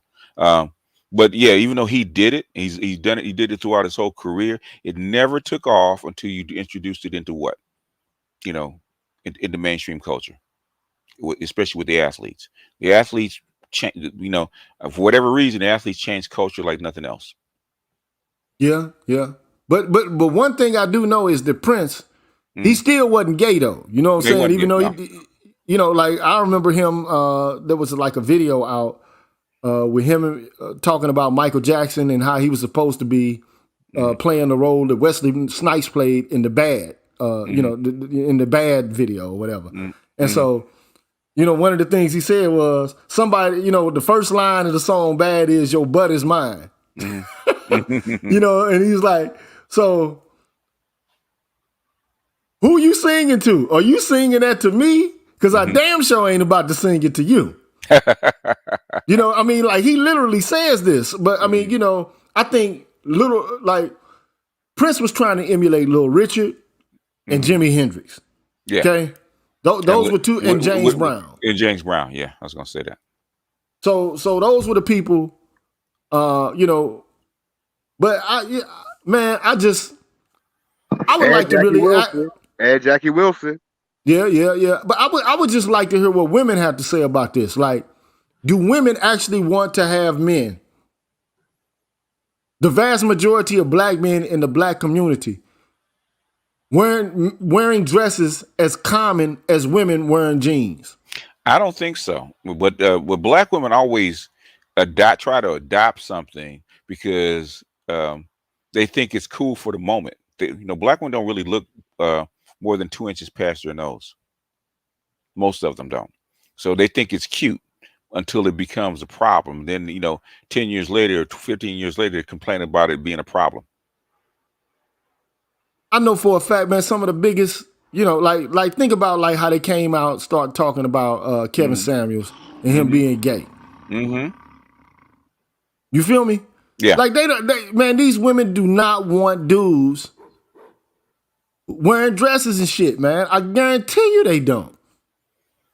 No, but the thing is, they follow their the people that are higher up, their academics that encourage this kind of stuff. And even those women don't want short, broke, and effeminate dudes, man. I guarantee you, bruh. I don't know. You got Conway the Machine, a gangster rapper, walking around with Alexander McQueen skirt on. I don't know yet. Who? Conway the Machine. If you heard about Griselda Records, he's a new up and coming artist from that camp, and he had just got through rocking the Alexander McQueen skirt. No lie. Oh, from Griselda, you talking about? Yes, sir. Yeah, man. That's just sellout shit, bruh. You know what I'm saying? Like, I mean, some people are doing it. And then he talked about how he did it for the bag. Like, I'm gonna start rocking some more of this. Like, yeah. And that's why the Todd Boyd piece was so important for me to play, because he said, look, at one point in time, they did everything they could to figuratively make us put on a dress, or to embody the role of a woman. Yeah. Now they've removed the impediment. They're not forcing us. We're doing it ourselves now because you've already been socialized to do it. It started, before that, most guys weren't socialized to do it, so you had to push them or pay them to wear it. But if you start with little kids that are 5, 6 years old in elementary school, and this is all they've seen, all they've been taught, all the way up till they get to be an adult, they just do it. It's no big deal. They're taught to accept it. Yeah, but I'm a strong believer in the fact that no society is permanent. Tragedy and cataclysm will come and arise, and your ability to handle it is going to be indicative. Well, it's going to be dependent upon whether or not you actually have strongly defined gender roles. Like I get like people wanted to have some share of power and not to be, dominated and subjugated. I can understand women to some degree saying I want to be able to have a participation in decision-making processes that have an impact on my life. Okay, yeah. I can see that. No big deal. But my counter argument is that women have always had impact. It's just been in a different way than men, and they've had dominion over certain areas of civilized life. Yeah, for millennia. Yeah. Okay, but this whole thing here, all of this shit here, is a money grab. It's identity politics. They've been pushing this gender fluidity for a while, man, for a good minute, and this is just the next step. Man, so at first you figuratively cut the black man's balls off. Now you get him to wear the symbols that he has no balls at all. Or basically, if you look at, say, like popular culture, especially with the comic books, right? The comic books, the hero theme, where they have these kick-ass women and these gender fluid men, as roles inside this, the Disney princess and stuff like that, and the weak prince. They've been doing this for a minute. This is just the next step. Okay, now you need to bring it from the screen out into reality. And how do you do that? You start with your symbols first. In other words, you gender flip the masculine men.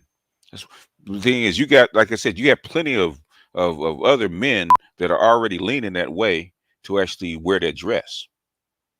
Okay, why do you need to pick an NBA basketball player like Russell Westbrook or somebody else like that? Why? Because he's the most masculine model that you have. Yeah. So what do you?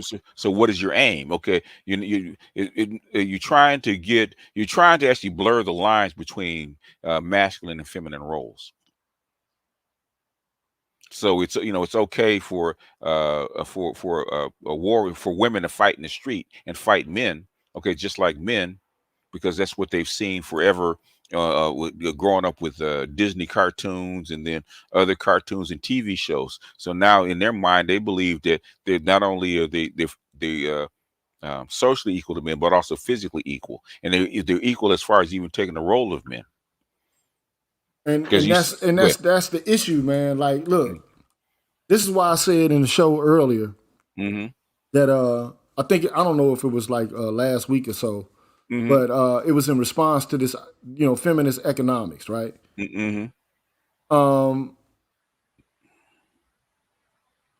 Women, for the most part, man, have been pushing this whole thing about they want to be more like, they want to be able to perform in the world like men. But everybody has benefits and burdens that they accrue from being a member of this community. Right. And I also said, let plumbers do the plumbing on the job site. They have a role to play on the job site. Right. Electricians, let them do the electrical work on the job site. Let the laborers clean up and move shit around. Okay, that's what they do. Or and they pour concrete. Let them fuck with the concrete. Okay? Let the iron workers work on the trusses and the rebar and like the fencing. Let them do that work. Okay? Don't be a plumber and come in and try to do the electrical work. Don't be an electrician and come in and try to do the plumbing. Don't be a laborer and try to do the electrical work, because what you're going to get is a fucked up structure. Men are not women. Women are not men. Like this is something that everyone knows from biology, man. It doesn't, all you got to do is look at us and see that there's something different about us. Now, I understand that you don't want to have it such that all the benefits go to one group, say, for example, men, and all of the burdens fall on women. But to characterize civilization as that, which is what they're doing, they're basically saying that women have taken on all the burdens of society and men have taken on all of the benefits.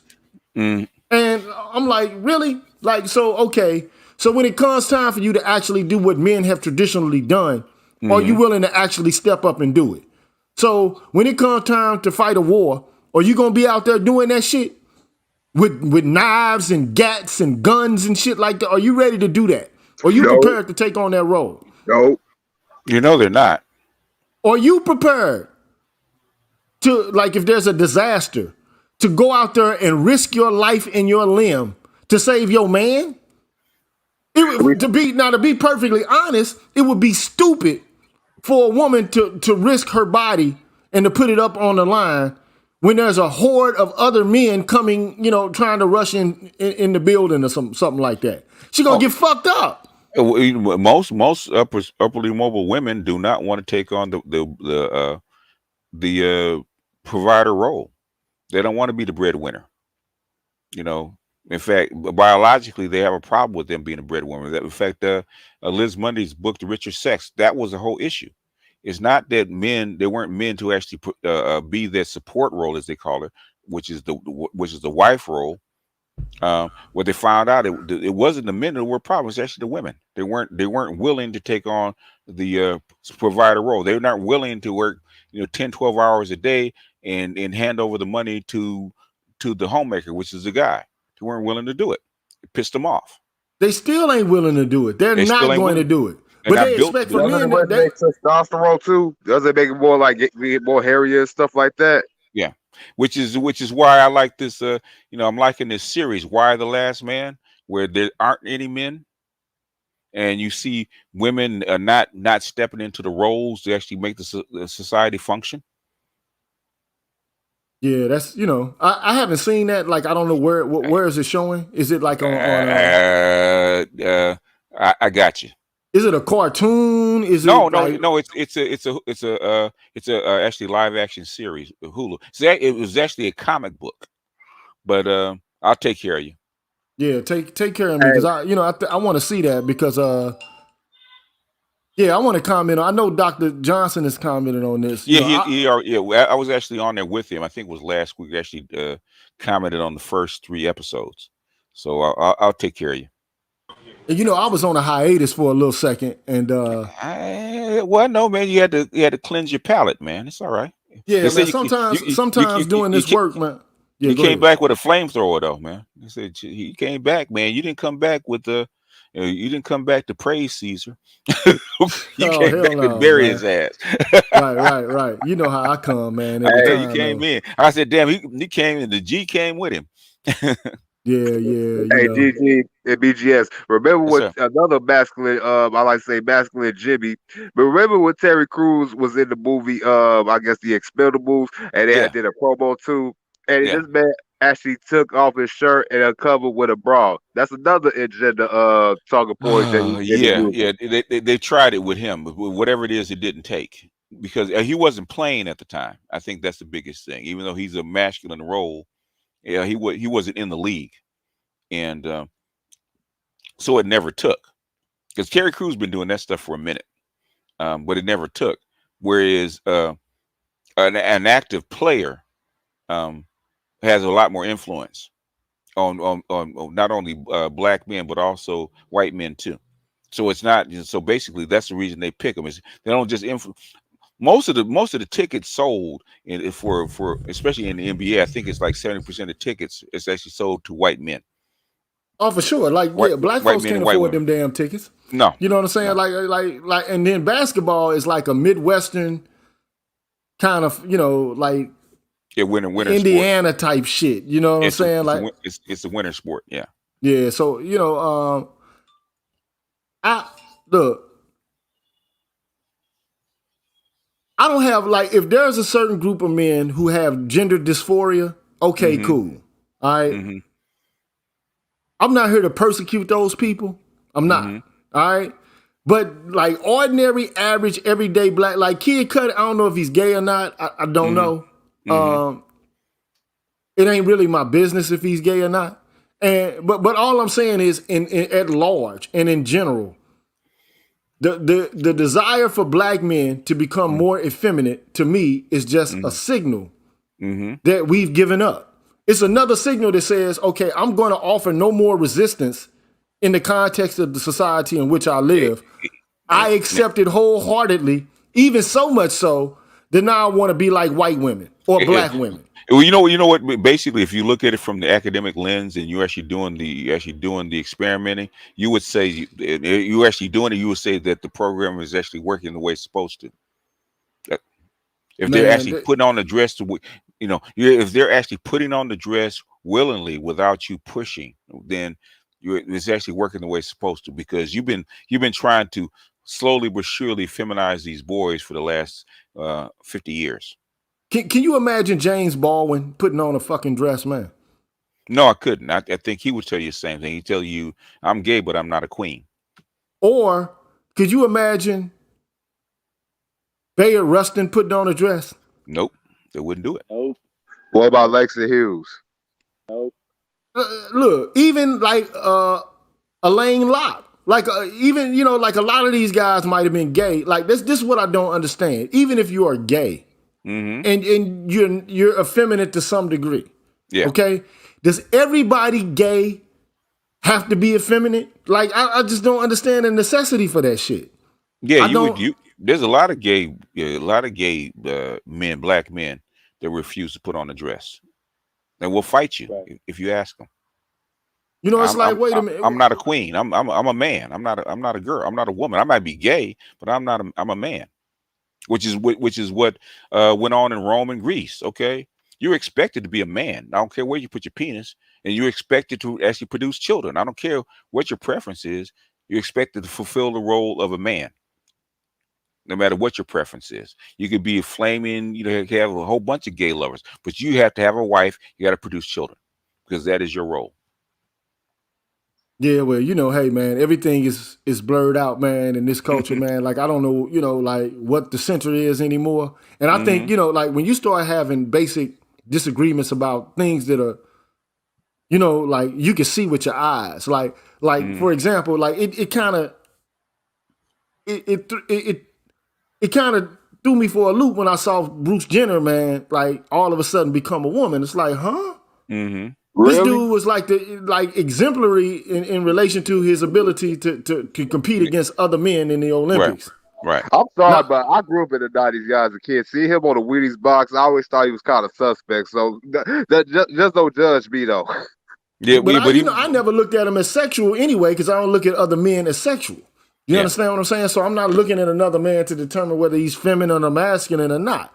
But when you start taking certain groups of men, and a lot of these people have identity crises, man. Like people have pathology psychologically. So if you take people who have pathology psychologically and you make them exemplars of the way things are supposed to be, this is like justice forward. Yeah. What is that saying about the culture in general? It's like you're taking people who don't know who they are and who have identity issues and who are suffering from, like psychological and emotional trauma. And we're rewarding this shit and then asking for people who don't even have these traumas to exhibit this in order to do what? In other words, if there's no defined roles and men and women are not defined, then you can make them into what you want them to be. And all of this is just serving the interest of capitalists, because now you don't have to even work. Like I haven't heard anybody in the longest time, like for decades, talk about poverty. Like that's not even on the agenda anymore. The only thing on the agenda now is gender. Yeah, well, because back in the 30s, and 40s, before the World War II, poverty meant you starved to death. Okay, so even though people are in poverty, it's not the point where they're starving to death, because it's very difficult to starve to death in the United States. So poverty now is not the poverty even 50 years ago. Yeah, I get it. In a third world country. Well, in third world country, if you're in poverty, that means you're barely getting 1,200 calories a day. I'm talking about this is the way I look at poverty, right? You have benefits and burdens that you take on because you're a member of society. And I don't have a problem with unequal distribution, but I got a problem with a distortion in distribution, so much so that some people have way more power than others and influence than others based on factors that they really have no control over, right? Or that they've done nothing to bring about by their own agency. Like, for example, Donald Trump. Like, I'm not knocking him. I'm pretty sure, he put some effort and energy into building up his hotels and stuff like that. But dude, you were born with a silver spoon in your mouth, man. Your daddy gave you $1 million to start businesses. And I'm pretty sure he gave him more bread than that, over the course of his young adult life. Like, how many black men just get $1 million to start a business venture? Like, okay, son. And then the networks, the people that you know and you associate with, and the vital, connections that you have in order to make your business actually, become a success. It takes networking, and we don't have those access to the same networks. So all I'm saying is, it's like the trajectory of justice work has changed. It's no longer justice work related to distributive justice. It's all about the politics of recognition. But recognizing what? So basically, it's like, okay, we recognize your identity so we don't even have to worry about dealing with these other issues of justice, right? It's still people suffering out here. Like it's still people, man, who, are struggling to make ends meet. You might not have the same poverty that an Ecuadorian has, but still, it's a lot of black men in the street. Yeah. We don't get housed. Even if you get a Section 8 voucher as a black man, nobody will rent you a damn apartment. Yeah, that is true. Yeah, that's true. That's true, especially in Chicago. You know what I'm saying? Like, what you need a Section 8 voucher for? Yeah. Why you ain't man enough to get a job and get it on your own? Even by your own women. You know, and like, remember that Tommy Lee girl, man, who saw that brother on the street? And the woman gave him, you know, some of the money that she had just given her, the other lady. And Tommy Lee was like, no, I'm not helping you out. I'm not, this ain't for you. She's supposed to be in a position to where she begging. You're supposed to be in a position to where you giving to somebody who's begging.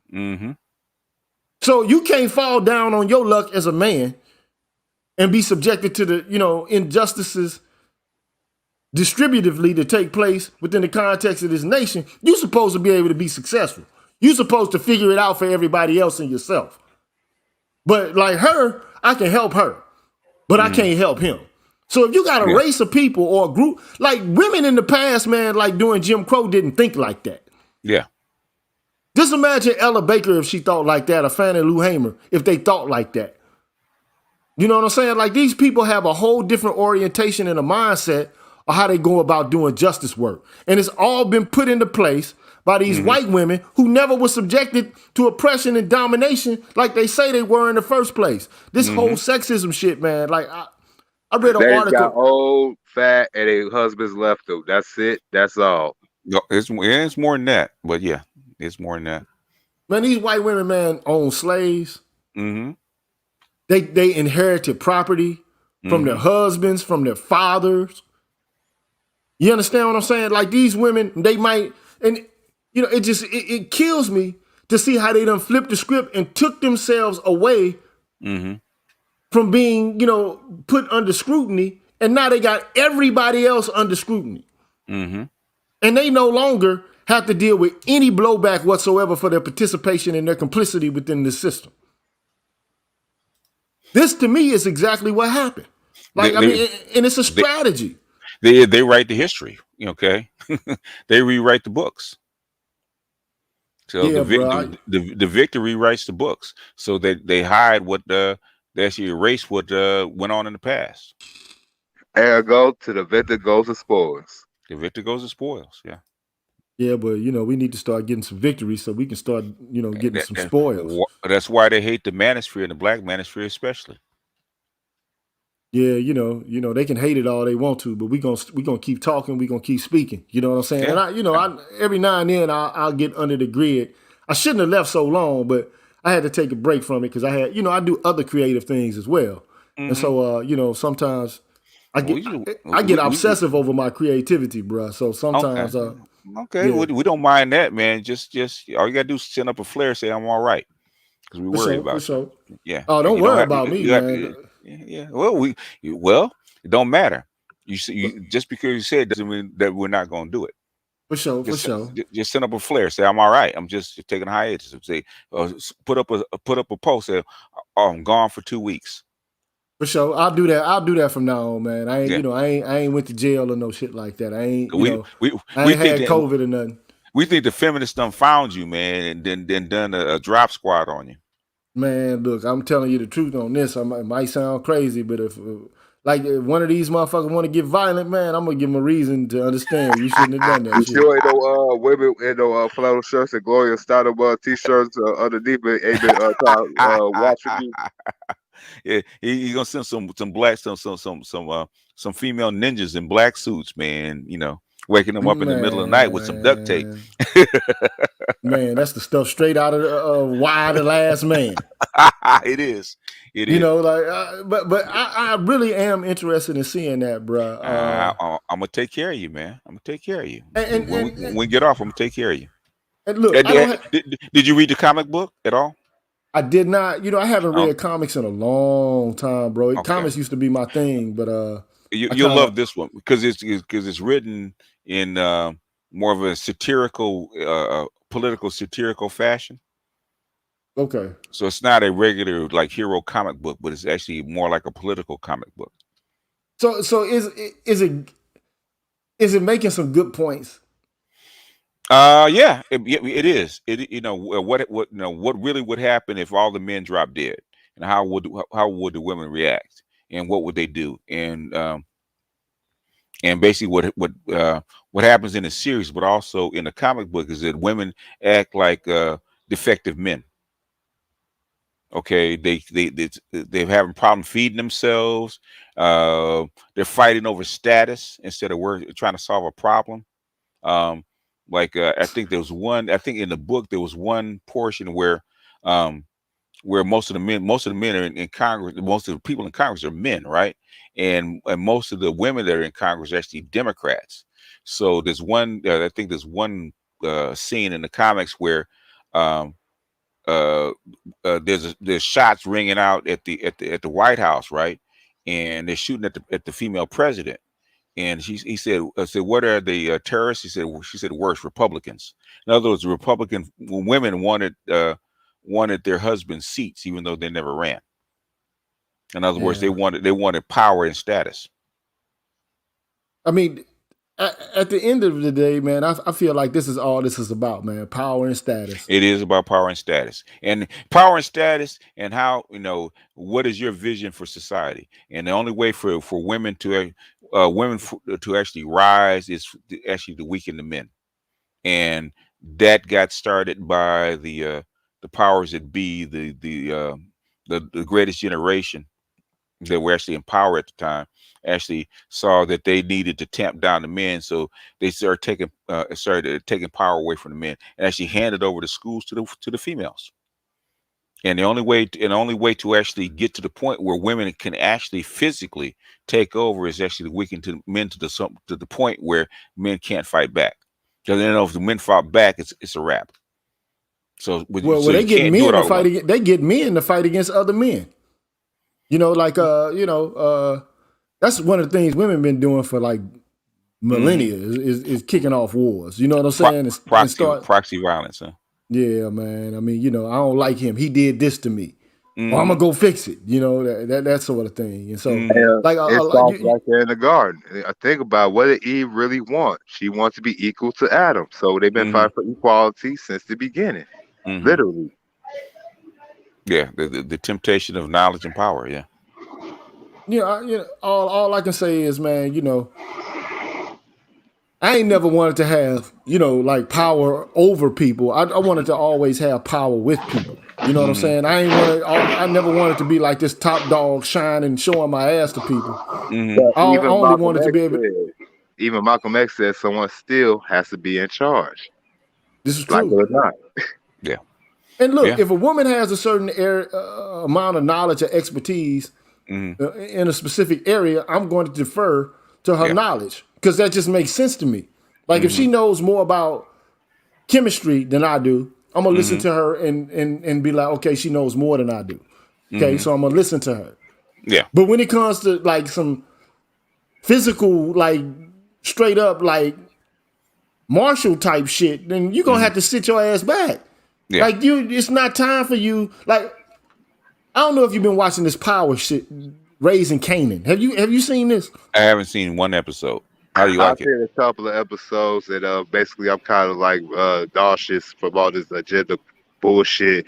They try. I mean, 50 Cent loves gloat about his upbringing and everything. See how strong and powerful his mother was. He did that in his autobiography film, Get Rich or Die Trying, and now he's doing that in his series right now with Raising Canaan, making the matriarch the whole head shebang. Like she just basically Queen of Sheba, and everybody just bow down to her, even though she's like about 110, 120 some pounds soaking wet, chick with a weave and a ghetto New York accent.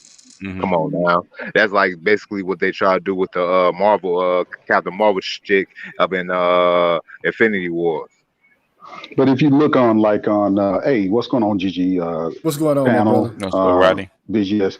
Hey, they got a Nigerian show the same way. It's called Queen of Boys. And it's the same, premise where this old lady who's about to go out, people are accusing her of being soft and everything, but she's running the whole thing. So I think he's pulling from some other areas, to try to spin this story. But I'm with you, Gigi, man, and BGS. I mean, we're seeing the same narrative across so many different, venues. To where it's got to be an agenda behind this, man. I mean, I just posted some stuff on my Facebook about that very thing with Westbrook wearing dresses and all this kind of stuff. And this moving on to this Why the Last Man. I'm telling you, Gigi, you will love it. I just sent you the first comic book. This guy actually reads it to you, and you'll get through it pretty fast. It's like 10 volumes, and then then you can go through to watch the show and see how they switch it from there. But it's all the stuff we've been talking about, everything we've been talking about. I did upload earlier this week with my upload the Bent Thou Art Loose, the pussification of the American black male, and I talked about Russell Westbrook, and of course I had to go back, like I said, Flip Wilson, and I talked about Eddie Murphy with what was that, Norbit, and of course Wesley Snipes, To One Fu, and various others. So yeah, this been around, but it's now trying to be pushed because let's be real, they're just trying to take over the world. They got to make us look very, very soft. The strongest man in a dress is very like nail in a coffin. Right. Yeah. Because black men have been. Go ahead, Gigi. No, go ahead. I know what I'm going to say. So black men have been viewed as the strongest archetype of all men. Even when they subjugated us, we were still looked upon as strong, still looked upon not necessarily as dumb. We were still smart. We still had crafts. We were still capable men, and women gravitated towards that, and they still do. So it makes sense they would try to dumb down our personas. And what's even more just heartless about it and confusing about it is that black women are helping this shit along, and they don't even see the long game in this. Yeah, that's why this is why there's one Native American tribe, man, and they basically had the sentiment that like when we make a decision, a collective decision about what trajectory or course we're going to take in relation to that decision, we got to look 7 generations ahead. So it's not just us. We got to worry about our children's children's children's children's children. Right. Children.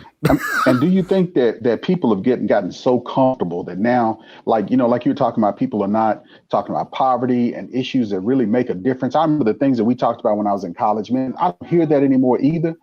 And these people are just, it's like they're so comfortable that all these peripheral issues that aren't very important in the scheme of life have now been raised up as the most paramount issues that need to be addressed now.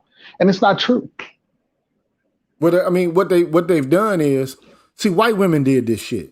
Okay, they came in, they hijacked the civil rights movement. That's all they did, bro.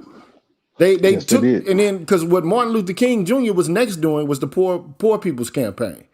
And you could talk about like absolute poverty, or you could talk about relative poverty. Okay, so that philosophers do make that distinction. Okay, so poverty in America is such that you can be poor and go buy a pair of Jordans and get you a sack of White Castles or some shit like that. Okay, right. But you still got to struggle to pay your bills. You might, and that brings on an added kind of stress in and of itself. Okay, right, and taxation. Right, but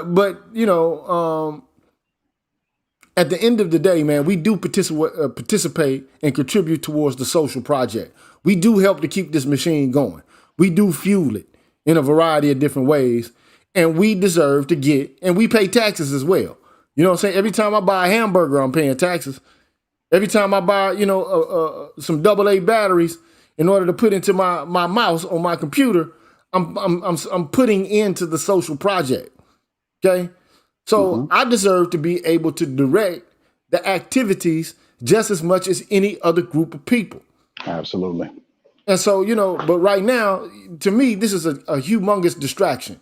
Like if we were worried more so about class-related issues than we were about gender-related issues, then women wouldn't have to worry about fucking with men to begin with. Like you could just walk away. You can have your paper and walk away. Right. And do you? There was a guy who he was I guess a guy was graduating from high school or either it was college, and he got up there and he did his commencement speech because he was like, he made really good grades, and the first thing he led with was his homosexuality, and the guy went up there, pushed him out the way, and cut the mic. And I applauded that because that ain't got nothing to do with what we're here to celebrate, which is your academic achievement. You know what I mean? So it's just being pushed to the forefront of everything. I would have never been a great mathematician if I wasn't, a gay dude. It's too much, man. I'm gonna tell you, it almost feels like it's suffocating you as a real man. You know what I mean? But here's the deal. This is one thing that I do know, right? When it comes to the politics of recognition, like I have the right to respect you as a person, right?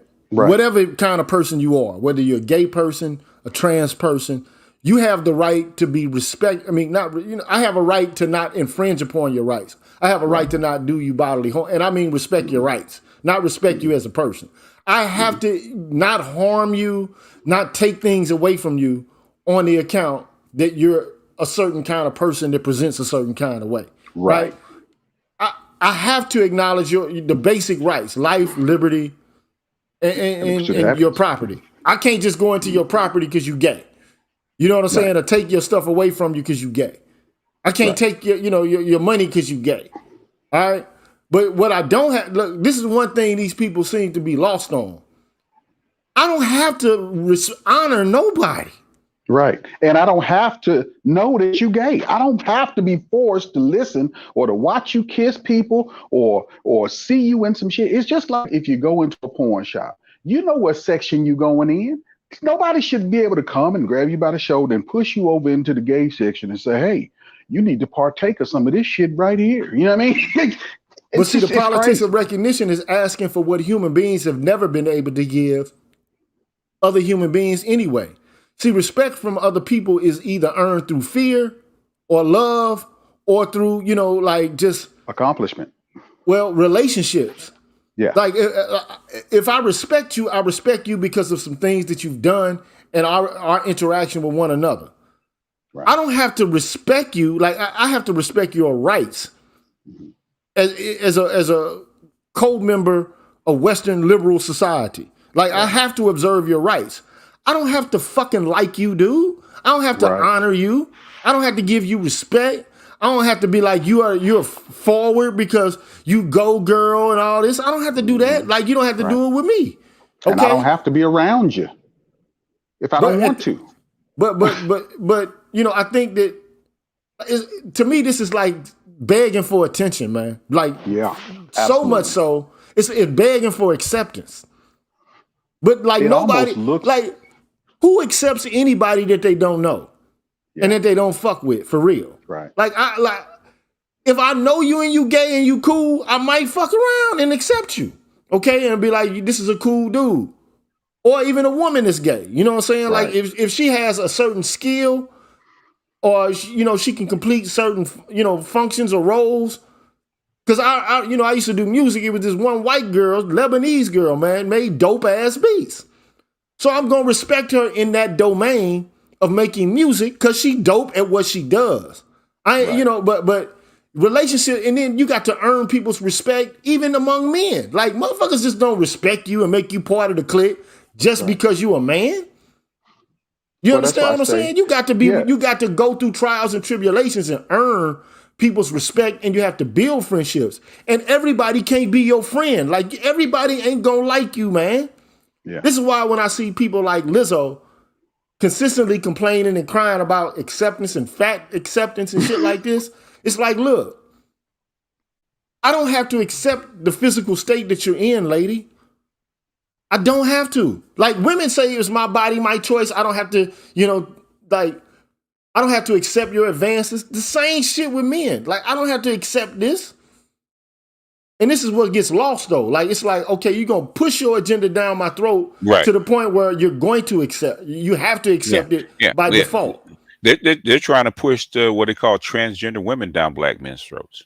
Man, that's the biggest complaint. Shit, man. You see the latest. How come black men won't accept transgender women as women? Yeah, because they're not women, bro. They're trans women. You went across. It was a guy that was an artist that was he used to be married to this chick that was fine as hell. What was his name? But anyway, he was on the show, and he was sitting there with 3 other transsexual women, and they were like, "Why wouldn't you date us?" And he's like, "Because you're not a woman, you know." And he's like, "Well, they basically got down to him saying, okay, I respect you for being a person, and blah blah blah, but I just wouldn't date you." And then one of them tried to kiss him, and he fucking got up from the chair. He was like, "You know what I'm talking about? Genuine, hell yeah, genuine." So it was just like, that's where it's going. It's like, well, why wouldn't you kiss me? I mean, I'm a woman if I say I'm a woman. Man, fuck that, man. Yeah, they don't push it on. You see, they don't push that on white men. You know, never. I've never seen that. But what they do is, but what they are doing though is, they're saying that it is perfectly acceptable to conceal your formal gender history. Yeah, like they're like, okay, you don't have to acknowledge that. Like they got guides on how to trick men to having sex with them without actually, you know, letting them know what their gender, you know, like they have gender reassignment surgery, or if they still got their packages and shit. Like this is how you do it. I saw that on Twitter. I saw it on Twitter where it was saying I shouldn't have to disclose my sexuality to anybody until I'm ready to do so. But you can't have sex with motherfuckers then. Like, because the assumption, like, I'm deontological on this, man. And it's a big word for duty theory and the philosophy of, you know, an Enlightenment thinker named Immanuel Kant. Like, you can't will into law something that you can't ask to be a universal law for everyone. You know, in the world, in a kingdom of ends. That's what he calls it. So, I mean, the technical terminology is you can only abide by that maxim that you can at the same time will to be a universal law governing all within a kingdom of ends. That's fancy language, but it says this: you can't lie or deceive if you don't want that to be a practice that everyone does all the time. Okay, so so if you want somebody to deceive you and lead you on to believe that there's something different than what they are, or, you know, like I might be looking for a woman to have children with and to develop a relationship with, so I can build a family.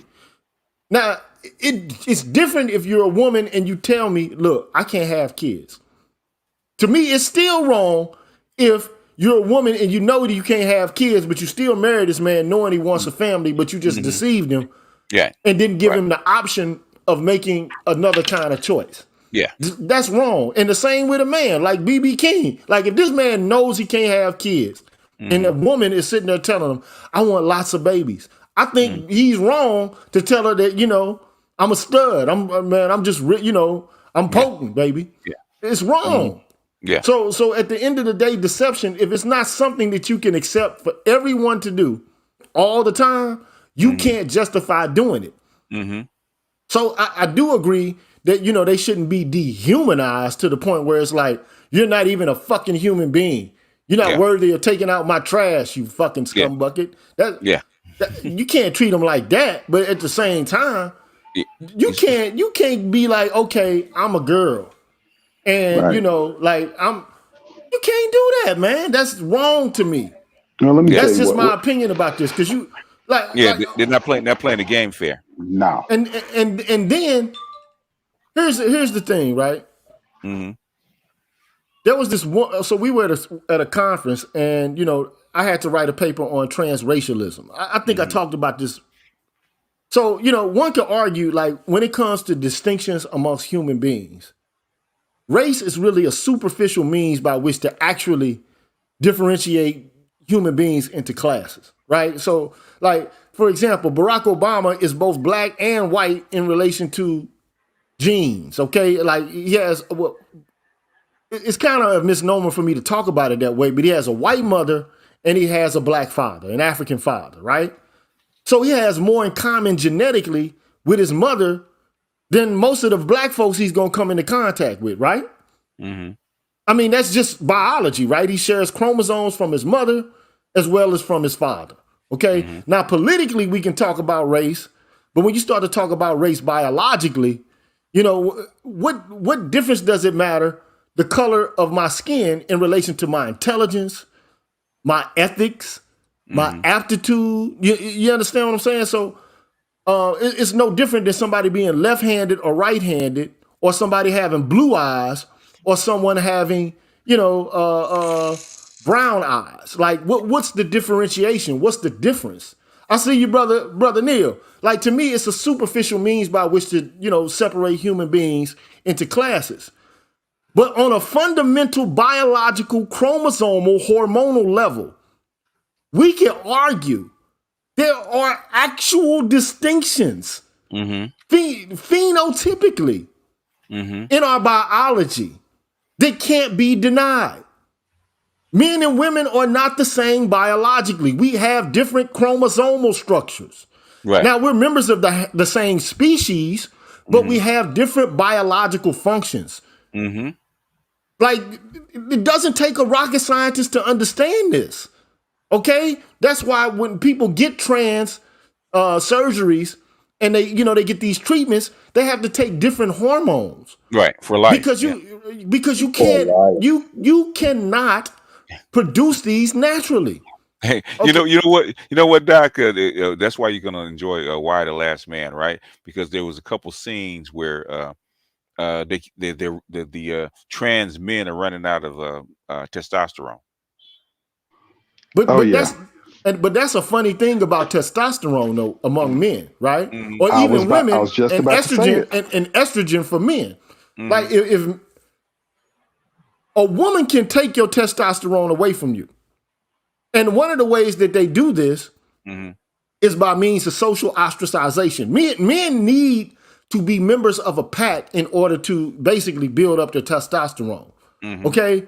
Like, if you get outcast or ostracized, that fucks with that affects the production of the hormone testosterone. Okay? Yes, so this is one of the reasons why they continue to do this. Okay? Because they know that it's having a dampening effect on our testosterone levels. Okay? And look at psychology, bro. Yeah. And understand it, man. One of the things that women do in order to be aggressive, or one of the ways that they express aggression is through reputation ruination. I mean, this is what they do. Like, they do it amongst each other. Okay? They that's the fat girl, or that's the slut girl. That's one of the ways that they exhibit aggression. Men exhibit aggression physically, but now these women are exhibiting like aggression physically. In both ways. So women are getting more, like, even women, like, there were these women who were in the military, and they were having to perform the same drills as men for a protracted series of time, like the Navy SEALs or some stuff like that, right? These women actually became sterile for a short period of time. They stopped having periods. And they need fat. Okay, women need fat to actually produce estrogen to have children. And that's an automatic response, because if you're going through a drought, or when there's not enough food, you can't bring in kids because they'll starve. So they'll die. They'll die. So they can't get pregnant or actually pass eggs or have a period until they have enough fat. That's enough food. Yeah. Right, and the same thing happens to men when they get out of the military. Gigi, there's been studies that have shown that our testosterone levels drop because we've essentially been ostracized in our minds from a group that made us almost superhuman. You know what I mean? So you move from that environment, you go out here to a normal world, and then you're trying to find your place in that normal world, and your testosterone levels drop. They weren't doing tests, but then they started doing tests, and they started finding a significant amount of men whose testosterone levels were in the gutter as a result of that. Yeah. But look, I want to answer this question from Creative Force. Why is female circumcision mutilation but castration is gender reassignment? I'll take you one better. Why is female circumcision mutilation but circumcision itself not mutilation? Yeah. Now, I'm not, I mean, everybody has a choice. I mean, I know that there's certain ethical codes that are put forth in the great religious traditions, Abrahamic traditions in the world in which we live, which require circumcision. But I mean, think about it, man. The foreskin is the most sensitive and has more nerve endings within it almost than any other aspect of your body or part of your body, other than maybe perhaps your eye or something like that. Yeah. But they cut it off. when you're a child. Mm-hmm. Imagine the excruciating pain. Like, I mean, think about that, bro. Well, you know what they say about it too. It's supposed to be one for cleanliness and two for better enjoyment of the woman. Mm-hmm.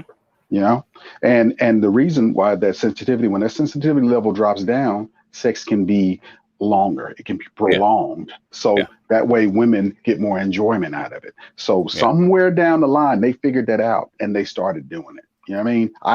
I tend to think that the main motivation was for women to enjoy sex more. Well, I don't know about that one, but I do know this, that, you know, it's no different. I mean, like, the question is, why is the practice against boys perceived as something that's normal and non-invasive, non-barbaric, whereas this practice, as it applies to women and girls, is perceived as anathema? You know, like it is absolutely, you know, horrendous. I can give you a medical side of it. Well, you know, I'm just saying though, you know, like I see so much bad faith and so many double standards and so many different ways to value one act against another for men and for women. But, you know, thank you, TD Hip Hop Media, man. Appreciate the donation, man. And Dr. Neal, what's up, Dr. Johnson? I see you in his house. Here's the deal, man. At the end of the day, bro, and I said this, I'm going to say something about intersectionality. I know I've talked about it ad nauseum, right? Mm-hmm. You know what I thought about it like over the past few days and maybe a couple of weeks. And, you know, I've been like kind of overcomplicating things, man. Mm-hmm. But now that I think about it, man, intersectionality is the apology for black male incarceration and for their social ostracization, man. That's what that is. That's what it is. Now, we can talk about what it says it is, but at the end of the day, what it actually is, it's an apology for black male incarceration and social ostracization. That's what it is, okay? And perhaps even the justification for their deaths, all right? But when it comes to this identity politics, man, and this gender fluidity, everybody want to be a Negro until it's time to be a Negro. You get what I'm saying? Everybody wants to be a man until it's time to be a man. Mm-hmm. Women don't want to be the provider because they don't want to give men anything. No, they don't. Facts. They feel that they're entitled to receive things from men. I don't care what kind of job you have. I don't care what kind of enculturation you've had. Okay? You're going to say that a man is lazy if he's not making as much, if not more, than me. Mm-hmm. But the question is, if we exist in an environment where you're continuously pushing for advancement, you're moving the men out of the way that you want. You're playing musical chairs with the men that you want to actually provide things for you. Yeah. That's why you're gonna love Why the Last Man. That's why I can't wait. I hope you'll do, you know, after you listen to it, that you'll do something on it. Maybe even join Dr. T on it. But I'm gonna tell you, it's gonna blow your mind because it's everything you've been talking about. I can't wait to hear it. And even like women don't even like men that are shorter than them. Right. You know what I'm saying? Like, or men that are less educated than them. Have you heard the like when they asked transgender women if it was harder when they were a woman or if they were a man, and what they say? It's harder being a man. It's harder being a man. I thank you, Oliver the Gray. Yeah, if I can get 100 people to give me $1 super sticker, boy, I'll be doing a goddamn grand right now. Come on, y'all. Yeah, go support your scholar, man. Yeah, support your scholar, man. You know what I'm saying? Hey, I'm finna go around on these patients, man, but I'm finna drop you that $1 right now. Thanks for having me, my man. brother. Be good, my brother. Right. So look, all I'm saying is, you don't want, man. This is like, imagine playing a video game and then you got like the hardest level, and then you got the okay, we're just doing the game for the narration. You want this on reality or difficult pro level, or you want the walkthrough? the easy walkthrough. Mm-hmm. At every turn, man, men are confronted with obstacles that women don't have to endure. They just don't have to endure those obstacles. Like, but even in the midst of these obstacles, men are striving and doing the best they can, and women right now, man, they putting more and more hurdles in front of us, and then asking us to do shit for them. Oh yeah. You got to keep. Yeah. Oh, you got over that one. Okay, we got another one for you. And I'm just saying, all I'm asking is for women, man, to put back into the social pot, man. If you got a man, look, this is the shit that fucks me up, right? I've seen. You got to turn your YouTube down in the background, Krishna. I've seen women act so nasty towards the people that they're in relationships with, more so than their own friends. But why are you relating? Why are you in a relationship to a man and not even relating to him in such a way that you can convince yourself to do something nice for him, but you can do all kinds of nice things for your friends? I don't get it. I don't understand it. But you demand that this man be able to do a certain set of things for you. You want that man to wash your car, or to, if it breaks down or if you get a flat, to take care of it. You expect that. If there's some furniture that needs to be moved or assembled, you expect for the man to do it. Right? You expect, like, I've been in the market, the supermarket, and I'm standing in the aisle, and a woman that doesn't know me, can you grab this for me, please? Okay, no problem. I know I'm tall. I'm 6'3". I can reach it. Here you go, ma'am. The expectation is that men will do things for you. But what are you willing to do in order to reciprocate the things that you're receiving? And the cultural climate in which we live today is one where they feel like giving anything. Like, recently there was this like Twitter discussion about the song "Cater to You." Yeah. Like, ain't no way I'm gonna cater to no man. Like, are you serious? Like, if you ain't gonna do it, then some other chick gonna do it. Or should. Yeah. They've been taught that they taught that women have options and men have I duties. blame the boomers. Man, we live in a stupid society, man, where if you're supposed to become one with a person, which is what a lot of women say they want, right? They want to become one. They want to get married. They want to be in a long-term relationship. Really, they just don't want to be found out to be sluts while they're getting sex.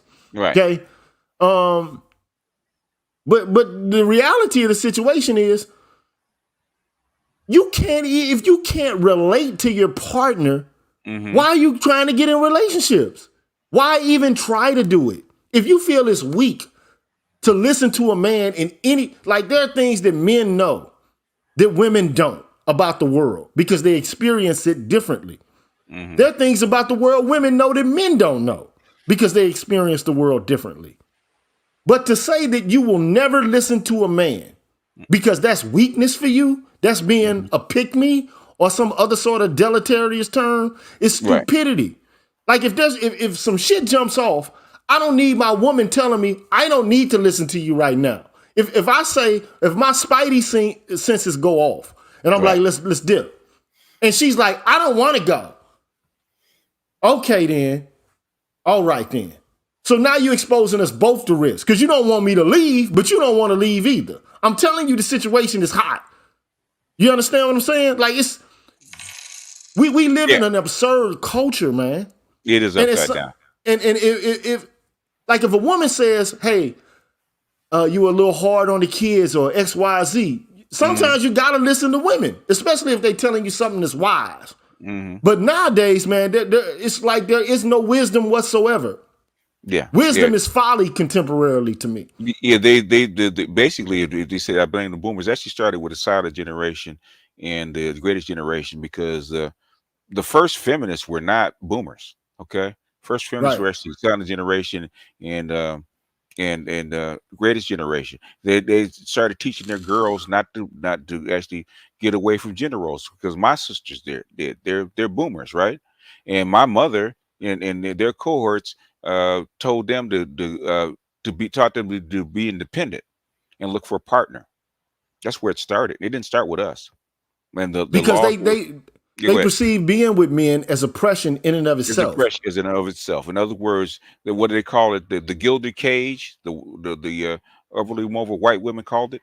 The concentration camp, a comfortable concentration camp. That's how Betty Friedan referred to it. Right. Okay, in the book, The Feminine Mystique. And the Jews got on her head for that, and she retracted that statement. Okay, and then she subsequently wrote another book, and she got castigated by other second wave radical feminists, but because it's like a gender war. Okay, like how long can this last? Like if you want to keep this protracted, it's going to lead to disaster. It's like having a fight in your house and never ending it and never making up, kissing and making up. That can't exist between the sexes permanently. And if the longer it plays out, we're exposing ourselves to risk. Okay, because a house divided can't stand. So if this if this continues, it's going to destroy the civilization as we know it. Trust what I'm saying about this. It's already happening because, in fact, I have to edit that because I think I was telling you I was talking to this guy, a young guy. He's like 26. He's in programmer. He's in Seattle, right? And he was talking about his inability to actually bond anymore. The men and women, the women that he dates and the guys he hangs out with, they have a pool of men and have a pool of women, and they actually they don't have relationships. They just have hookups. Sex. Yeah, hookups. Yeah. But you're playing around with nature. Like I understand that like there's some men that are dogs, but the vast majority of men are upstanding, good men, and they have care for the people that they're in relationships with or that they're having sex with.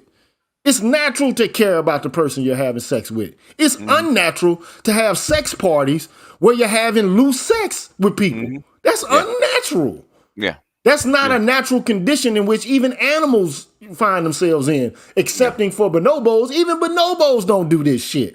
That's how come 3/4 of millennials and Z say they're never going to have children because they don't have that. They've lost the instinct. The parental instinct. Hold on, before I talk much further, I want to welcome Ronald Neal. What's up, Dr. Neal? Dr. Neal. What's up? What's up? What's up? And before you start talking, my brother, I want to thank some people real quick. I want to thank Lateef Edwards, man. Thank you so much, sir. I appreciate your kind donation, man. I want to appreciate Mr. Bob Brown. Thank you, sir. Thank you so much for your donation. I appreciate that, sir. Kilducey has a comment. Homeschool or all-boys school is the only answer at this time. True. I thought about that, and I think that that's actually accurate. Okay, you need to take boys and put them in boarding schools so that you can socialize them out of the dysfunction that they're being put in. I think that's spot on. Which is something that guess who recommended back in 1965? Moynihan. Hey, man. I don't see it happening because they won't be able to probe and enculturate the minds of young boys. That's why they don't want these different schoolings. Exactly. They don't want those environments. Yeah. I mean, in fact, I was reading a paper from a law professor. I think she's out of Cincinnati. She said the exactly same thing. How come how come she helped kill the first all black boys school in Detroit? And she said because she didn't want black boys to be in an all masculine dominated environment because she was afraid that they will actually develop masculine tendencies and dominate the women. That's what they were afraid of. So this shit has been planned, man. These people know what they're doing. Rashid Barnes, man, thank you so much, sir. I appreciate your support. Waffle Weave, man, welcome to the Green Gorilla channel, man. Thank you so much for becoming a member. Jason Hills, thank you, sir. I appreciate you. You've always been there, man. Thank you so much. And Mr. Meach, you've always been there as well, man. Thank you so much for your contribution and your donation. Michi. I appreciate you, sir. And Chris Blue, I don't know you, but man, I really appreciate your contribution on this fine Monday, September 20. Thank you so much, sir. Dr. Neal, man, you got to kick, man. Look, thank you for gracing me with your presence, man. Yes, sir. Well, listen. Get off my page. Get off my page. Get off my page. Live out loud. Yeah. Well, there's just two things. Number one, I think it's a good historically to go back to the great boxer Jack Johnson, and to think about what happened with him during his lifetime as a heavyweight boxer and what he represented in terms of manliness, and at that particular time, we're talking about nationalism and war and all that kind of stuff and all kind of theories about race and racism, and he had to fight against these white fighters. He was whooping their asses, right? And he really paid for that. You know what I'm saying? And so yes, I think what's been said here, and BJ said it before. With the black athlete, I'd say it's the basketball player at certain levels. It's the football player, but the boxer is also there as well. You know what I mean? And so we have that gravitas, we have that swag, and they want to control it, they want to manipulate it. So that's just one level of it. But the other part of it is this, man. I think that this project of social engineering and everything, I think it's going to ultimately fail. And the reason why I say that, because we have precedents, right? So I've been rewatching. If you all are not familiar, Ken Burns put out a documentary some years ago on prohibition and alcohol and drinking and what happened. You all know about prohibition. Prohibition. It did not work, and prohibition was driven primarily by feminists, by white women who were temperate movement generation. Yeah, and they were responding. They were responding to my masculinity. They were responding to men who were drinking, men who were cursing and fighting. Yeah, cursing and fighting. Men and visiting prostitutes. There you go. There you go. Hey, wasn't Billy Sunday part of that movement as well? Who? Billy Sunday, the Reverend. The Reverend, he might have been. He might have been a part of that, but there were Christians who were part of it as well. Well, it was It was Christian based. The temperance people, they came out of the holiness. As soon as women got the vote, that's the first thing they killed. They got rid of prostitution and drinking. Yeah, and the thing about it, man, the bar. You think about the bar and the saloon; those are male spaces. Men were going there to get away from their wives. They were going there to get away from their wives. A lot of the men were drinking because of the times and what they were going with. No one really dealt with the social economic circumstances with it, which influenced the consumption of alcohol. You know what I'm saying? And there was domestic violence. There were problems. The problems that we deal with women today, they were there back then. You know what I'm saying? And so, the temperance people were successful in terms of the 18th Amendment and what have you, but it simply did not work. It did not work, and eventually, when Roosevelt became president, they had to repeal the 18th Amendment. They had to get rid of prohibition because prohibition was simply an ineffective tool to control and regulate masculinity. And so I see what's going on right now as kind of similar to that. It's not quite the same, but it's similar. It's about tampering, controlling, manipulating masculinity for certain purposes or what have you. Basically, women controlling men. Okay. And you know what happened within that, man. You had the gangsters, they went underground. So masculinity, what it does is when you try to control masculinity in this nature, you're gonna have a subculture. You're gonna have men going underground. That's what the manosphere is, right? There you go. You're gonna have a pushback. You know what I'm saying? And the pushback is already here. And with the technology is one thing that they cannot control. They can't control these voices. Everything that we have put out in the internet is permanent. You can't reverse it. I don't care if they destroy our channels or what have you. Somebody can find it. You know what I'm saying? And so yes, I think that we're just gonna have to sit back. Some of us might not live long enough to see it happen, but for everyone who's left, sit back and watch this thing crash and burn. Because there are some fundamental, and you said this here earlier, there are fundamental tendencies and traits about masculinity in terms of competition, in terms of aggression, in terms of building, and just overall manliness. There are manliness tendencies. that To stop exists, oh, the manliness tendency that exists all over the world, and not specific to any particular culture. They're part of our human biology. And those things in the end are going to resurface. They're going to win out.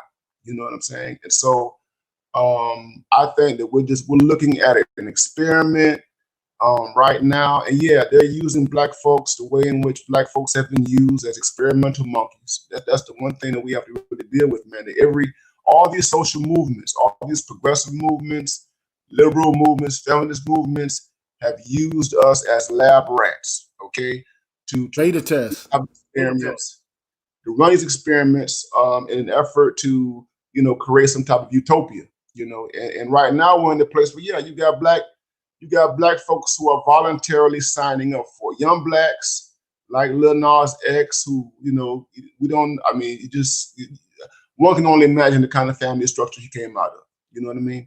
And you got a whole bunch of damaged black people who are out there, who have no connection to tradition, family traditions, the past, and what have you, who blame all of their problems on black people.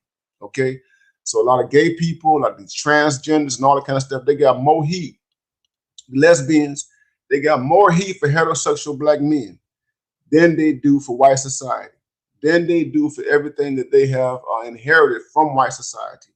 And they don't have the wherewithal, the discipline to look at everything that they have, they have consumed. And so as a consequence, they are offering themselves up, as these monkeys, these experiments.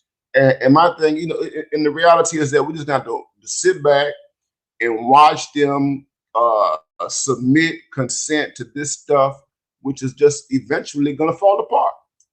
Yeah, I said, Doc, man, I said a long time ago that like injustice is like a bubble in a carpet, okay? Or but I'll also talk about how like masculinity is like a bubble in a carpet also. You can try to step on it in one place. All it's going to do is move to another area. You can't exterminate masculinity from biology. You can't do it. And so like these women are mystified by men going to the right, or like black men turning towards the right side of politics. Why are you doing so? Because you're not offering them anything other than more social engineering on the left. So men have a distaste for this. They see that what you're trying to do is you're trying to take a screwdriver and tinker with institutions and traditions in order to make things the way you wish the world would be. Now, and I think I need to do a show about conservatism, because a lot of people don't know the origins of it, not even the Republican Party or the Democratic Party in the context of the United States, how it was an outgrowth of the Tories and the Whigs in Britain, like who some of the head figures were within the context of European society. I think I need to break that down. But I mean, like ultimately, you cannot exterminate masculinity. You need to look at it and approach it with a great degree of caution and admiration. Now, either masculinity can work for you or it can work against you. And they are creating the conditions in which there's going to be a backlash. And my whole thing from the beginning has been, if you suppress men's voices and you suppress them long enough, hard enough, when they do come back, they're going to resurge in a radical, extreme way that you're not ready for. Yeah, and I agree, and that's why I think, and I've said this, we said this before, other places, other moments. There's going to be a major backlash, man. There's going to be a major backlash. I think even 2024 with the next election, 2028, and moving forward, there's going to be a major backlash because we have these liberals and feminists and leftists who have basically, they've gone too far. Okay, they've gone too far. And as the country continues to deteriorate, if we go into another, we're already dealing with COVID, but if we move from a recession to a depression, bro, all this stuff is going to be erased, because you're going to be talking about people existing in the state of nature, And I think one microcosm of this is, kind of like prisons, man. Prisons, you study prisons, and one thing, when you look at practices like solitary confinement, when you look at extreme forms of punishment, what happens is that prisoners eventually develop an intolerance for it, and they eventually resist. They eventually engage in insurrection and riots and risk it all. Attica, you know, we've seen it in recent years in Alabama and in Georgia and other states where you had dudes who just all this repression this ain't it. You know what I'm saying? And so I think that's where we're going, because there are aspects of aspects of masculinity that refuse to be repressed indefinitely. It's just there.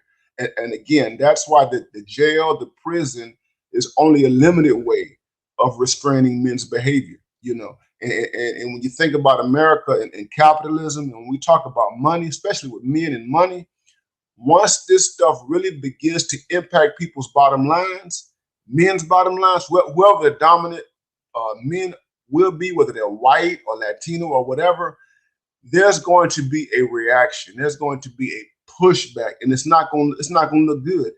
The thing about it is gays and lesbians and women, and I will say this just to be fair to them. I mean, yeah, they had an argument. Yes, we did repress women in significant ways. And yes, we live in a society that repressed homosexuals. Yes, homophobia does exist. Yes, there are aspects of sexism that are repressive and tyrannical. Okay, we've removed those stigmas. We've opened up society. Now you're trying to remake humanity all over again. You know what I mean? And now efforts to remake the world, they're just going to lead to more resentment and backlash. And this is why I need to do that show on conservatism, because what people don't know is that, you know, like the major political exemplar of the Enlightenment era was the French Revolution.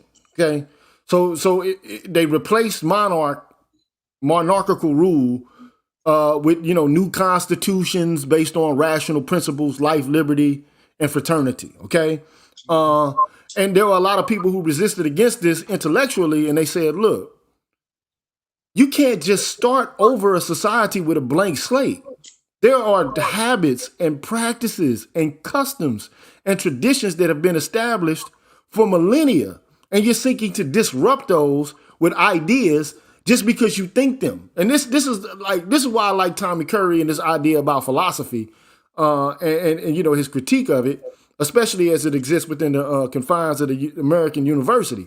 It's like we can think thoughts and we got ideas, but like, okay, so we got these thoughts and these ideas, but just because we repeat them amongst one another, you know, it doesn't mean that they're true, and it doesn't mean that they're going to actually alter certain facts about reality, right?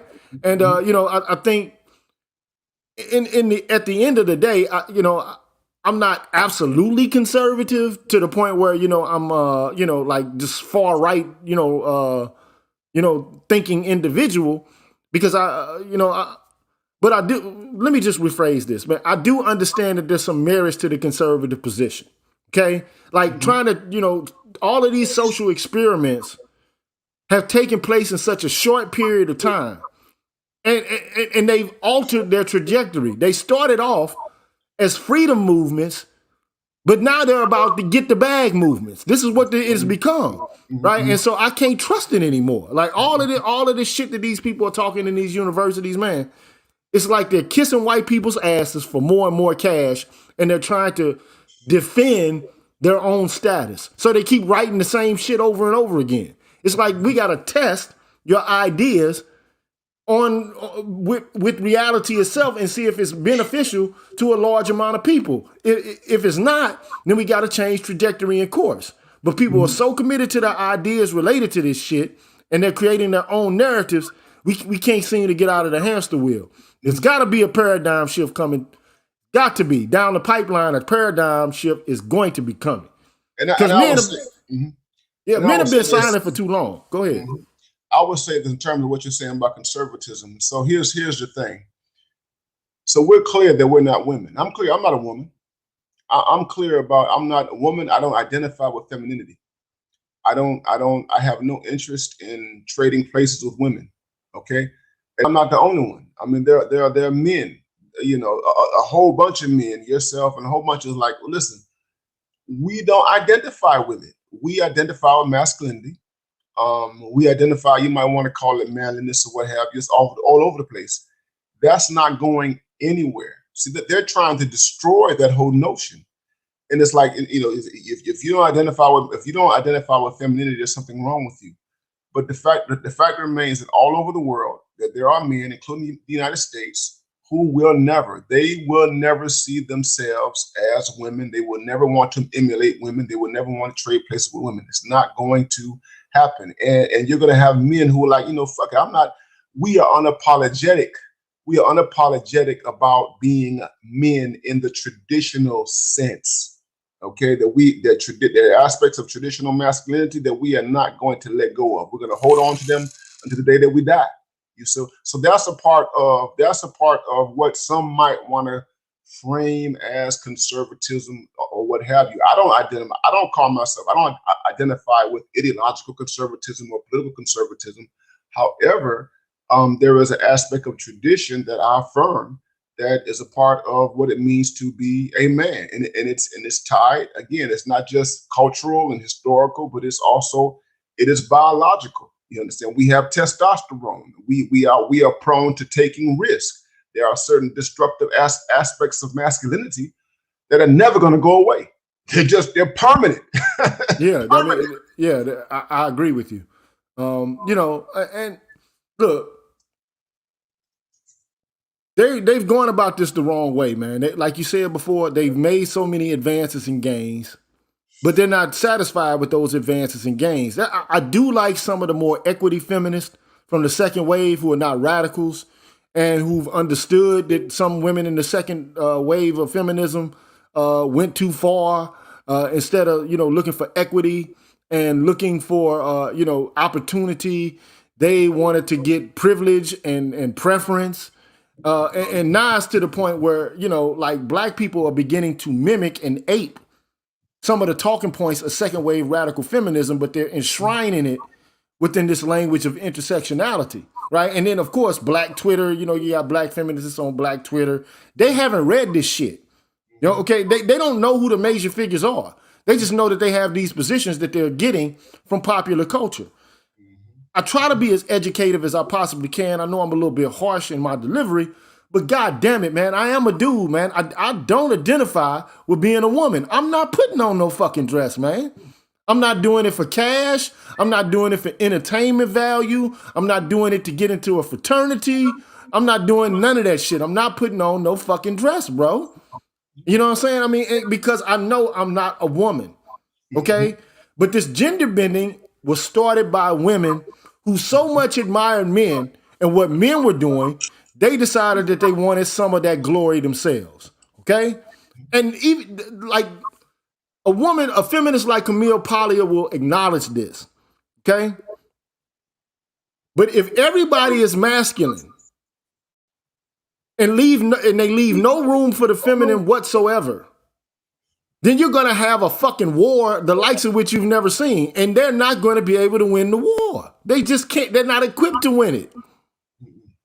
And men at the current moment are basically, you know, they're being tolerant. You see this everywhere. Men are like, okay, babe, all right, let them get that shit off. Let them be angry. Let them be pissed off. But when it begins to impact people's life chances and it becomes oppressive itself, there's going to be a backlash, bro. So, yeah, bro. I mean, but man, dog, thanks for coming on, because, you know, very rarely, I mean, you show your head and you pop up in the comments, but very rarely do you just hop on without being asked. So, you know, I appreciate you, my brother, man. I you know, for real, man. Man, I want it, man. You know, I tried to thank you so much, man. Listening to the stream and what have you, and yeah, man, I think that this is, you know where we are in the conversation, man. I mean, this is vital. There's going to be a backlash. Equality. So I affirm equality of opportunity. I think, you know, equity feminism. That's basically what they were kind of pushing and what have you. But once you've gone beyond that, once you go beyond, being treated fairly, and you want to change the fundamental constitution of human beings to fit your particular purposes, yes, there's going to be a major backlash, and the LGBT people, they don't see it. The feminists don't see it. These liberals don't see it. And here's the other thing, man. Most of the folks who have been pushing this stuff for the last 30 years, right now, the boomers are on their way out. Okay, the boomers are, it's just a reality. We don't come here to stay forever. They're dying. They're going to be dying out, and Gen X. We're getting older and what have you. I just have a hard time seeing the generations who are like Lil Nas' X generation. They don't have the fundamental constitution to put up a fight. They don't have the fundamental constitution politically or ideologically to go up against men and even women who affirm traditional masculinity. They don't have it in them. They're not going to fight for laws and policies because they're too fragile. You have a lot of these people are very fragile. They are living in a moment where they have this freedom to talk freely and say whatever they want to anybody and what have you, without getting any smoke. But those days, brothers, those days are numbered. Those days I see it coming. It's coming around the corner.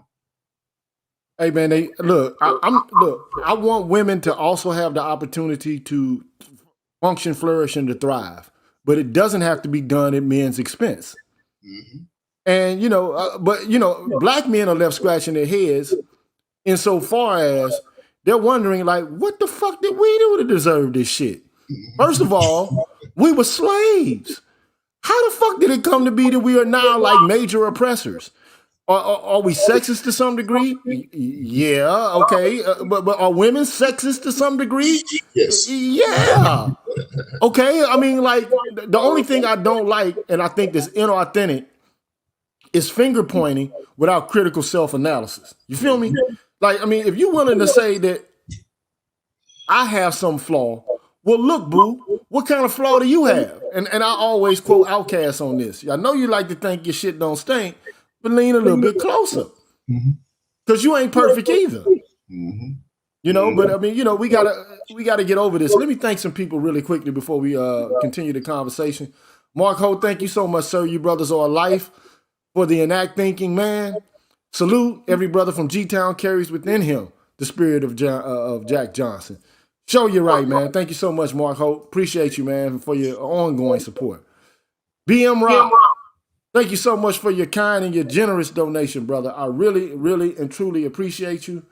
And, I want to give you a little bit of fanfare if I can find it. Can't find it right this second, but you do know, man, that, I do thoroughly and, absolutely want to give you some props, man. Thank you, sir. Thank you also, T-Rex, for your kind donation, sir. I appreciate your support, man. Thank you so much, man. But, I started this conversation about men wearing dresses. I think overall, in general, it is emasculating for a black man to wear a dress. He's not affirming who he is, the biological function, the intention for which nature put him here. I do think that there are things that push back against ideology. And, I understand that, women, want men to be more, open to allow them to, express themselves and so on and so forth.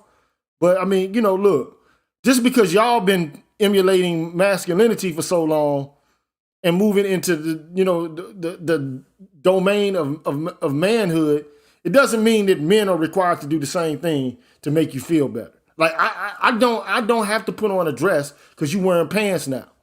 I'm not about to do that shit. We're not about to go through an even exchange with this. And for the men who are doing this, all I can do is refer back to Todd Boyd, man, and say, look, take off the dress, brother, and get your mind right, man.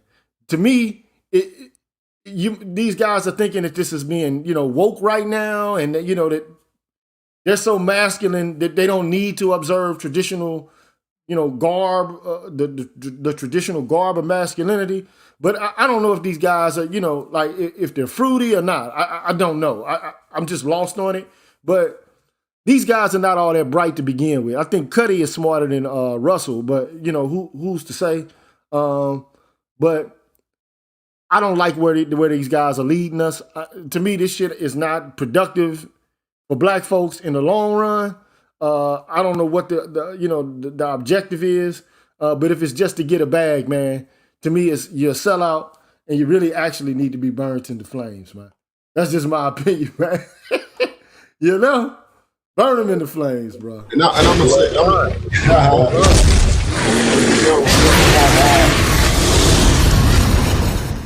and I want to say this, and I'm gonna jump off here, man. I've always appreciated Todd Boyd, because he's been around for 30 some odd years, out in California and everything, and he's been one of the few black intellectuals who has been unapologetically masculine in his writings and in his presentation and everything. And I've read, stuff written by bell hooks, who took exception to a lot of the stuff that he said about hip hop, basketball, and stuff like that during the 90s and early 2000s. And, you don't get too many guys like that, you know what I mean, to be public the way he is. He's a full professor and everything. And he took a route, that a lot of black men in academia simply just don't take. And I use his work right now, man. I'm finishing the book right now, man, and I'm using his book on hip hop and civil rights and all that, and how he criticized the civil rights establishment back in the early 2000s. In terms of his sanctimony and what he was trying to do at that particular time. But I do appreciate those brothers. We have a few brothers who are out there, and I think those are the guys that we can affirm and what have you. And beyond that, just other men. I mean, in this space, the manosphere, and I take this seriously. That's why I came out here. That's why I have my channel and what have you, is because I have no interest in conforming to these agendas. And I've been called. I've had people call me toxic. I've had people call me misogynist and retrograde and all that kind of stuff, man.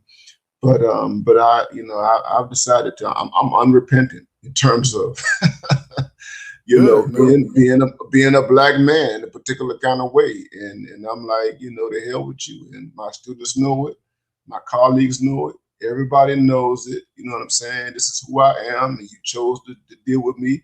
You got to deal with it. You know what I mean? And so anyway, I appreciate what you're doing, man, and all you guys. Y'all keep moving forward. Like I said, man, this stuff is not going to last. It's going to have a short shelf life. Appreciate you, man. I'll see you soon. Appreciate you, brother Neil, man. Appreciate you. Always a pleasure. So, brothers, man, I'm at the 3-hour mark here, and I'm hungry. I got some food that is waiting on me. I would like for you guys, if you would like, to make some conclusory remarks, and then we gonna, move it on out. I ain't got really much to say. It was good, chop good game with you, GG. I'm about to go ahead and get me something to eat real quick too, so I'm out. All right, Mr. O, man, be peaceful, man. Have a pleasant evening, dog. You as well. The average black man, how you doing, sir? Oh, I'm good. Any remarks, any comments you want to make before we close this out? Nah, just I think y'all covered it pretty well.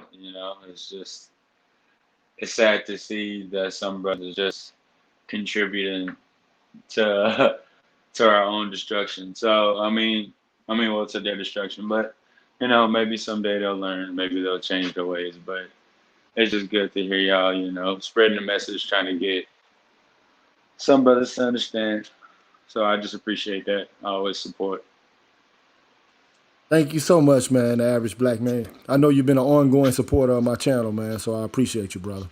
Oh, yeah, for sure. All right. So all right, take care, man. Before I get out of here, man, I want to thank some people who have hit me up on the Cash App, man. I want to give a shout out to Kaiju Kwame, Ifa Bopella Onyenwe, I want to give a shout out to Randall Lewis and 2Triv211, man. Thank you so much for your support. I appreciate that, man. And, I'll be back tomorrow. I kind of been on a hiatus lately. Like I said, I've been doing some things creatively in other areas, but, I'm back here, man. I'm not going anywhere, bro. And I don't have a humongous channel. I just got a little over 5,000 followers or whatever. I'm trying to get it to 6. Maybe within a month or so I can get to 6,000. But, it's a relatively small channel, man. And, I'm cerebral. I'm not showing my face. I don't do a lot of hangouts and panels and stuff like that. But, I still enjoy doing this. And so, it's my pleasure to do it. And I do need your help and your support from time to time. So, I'll be back tomorrow, though. You know what I'm saying? So much love to y'all. And thank you so much for the kind and generous love and adoration that you bestowed upon me tonight, man. Until the next time, man. 1.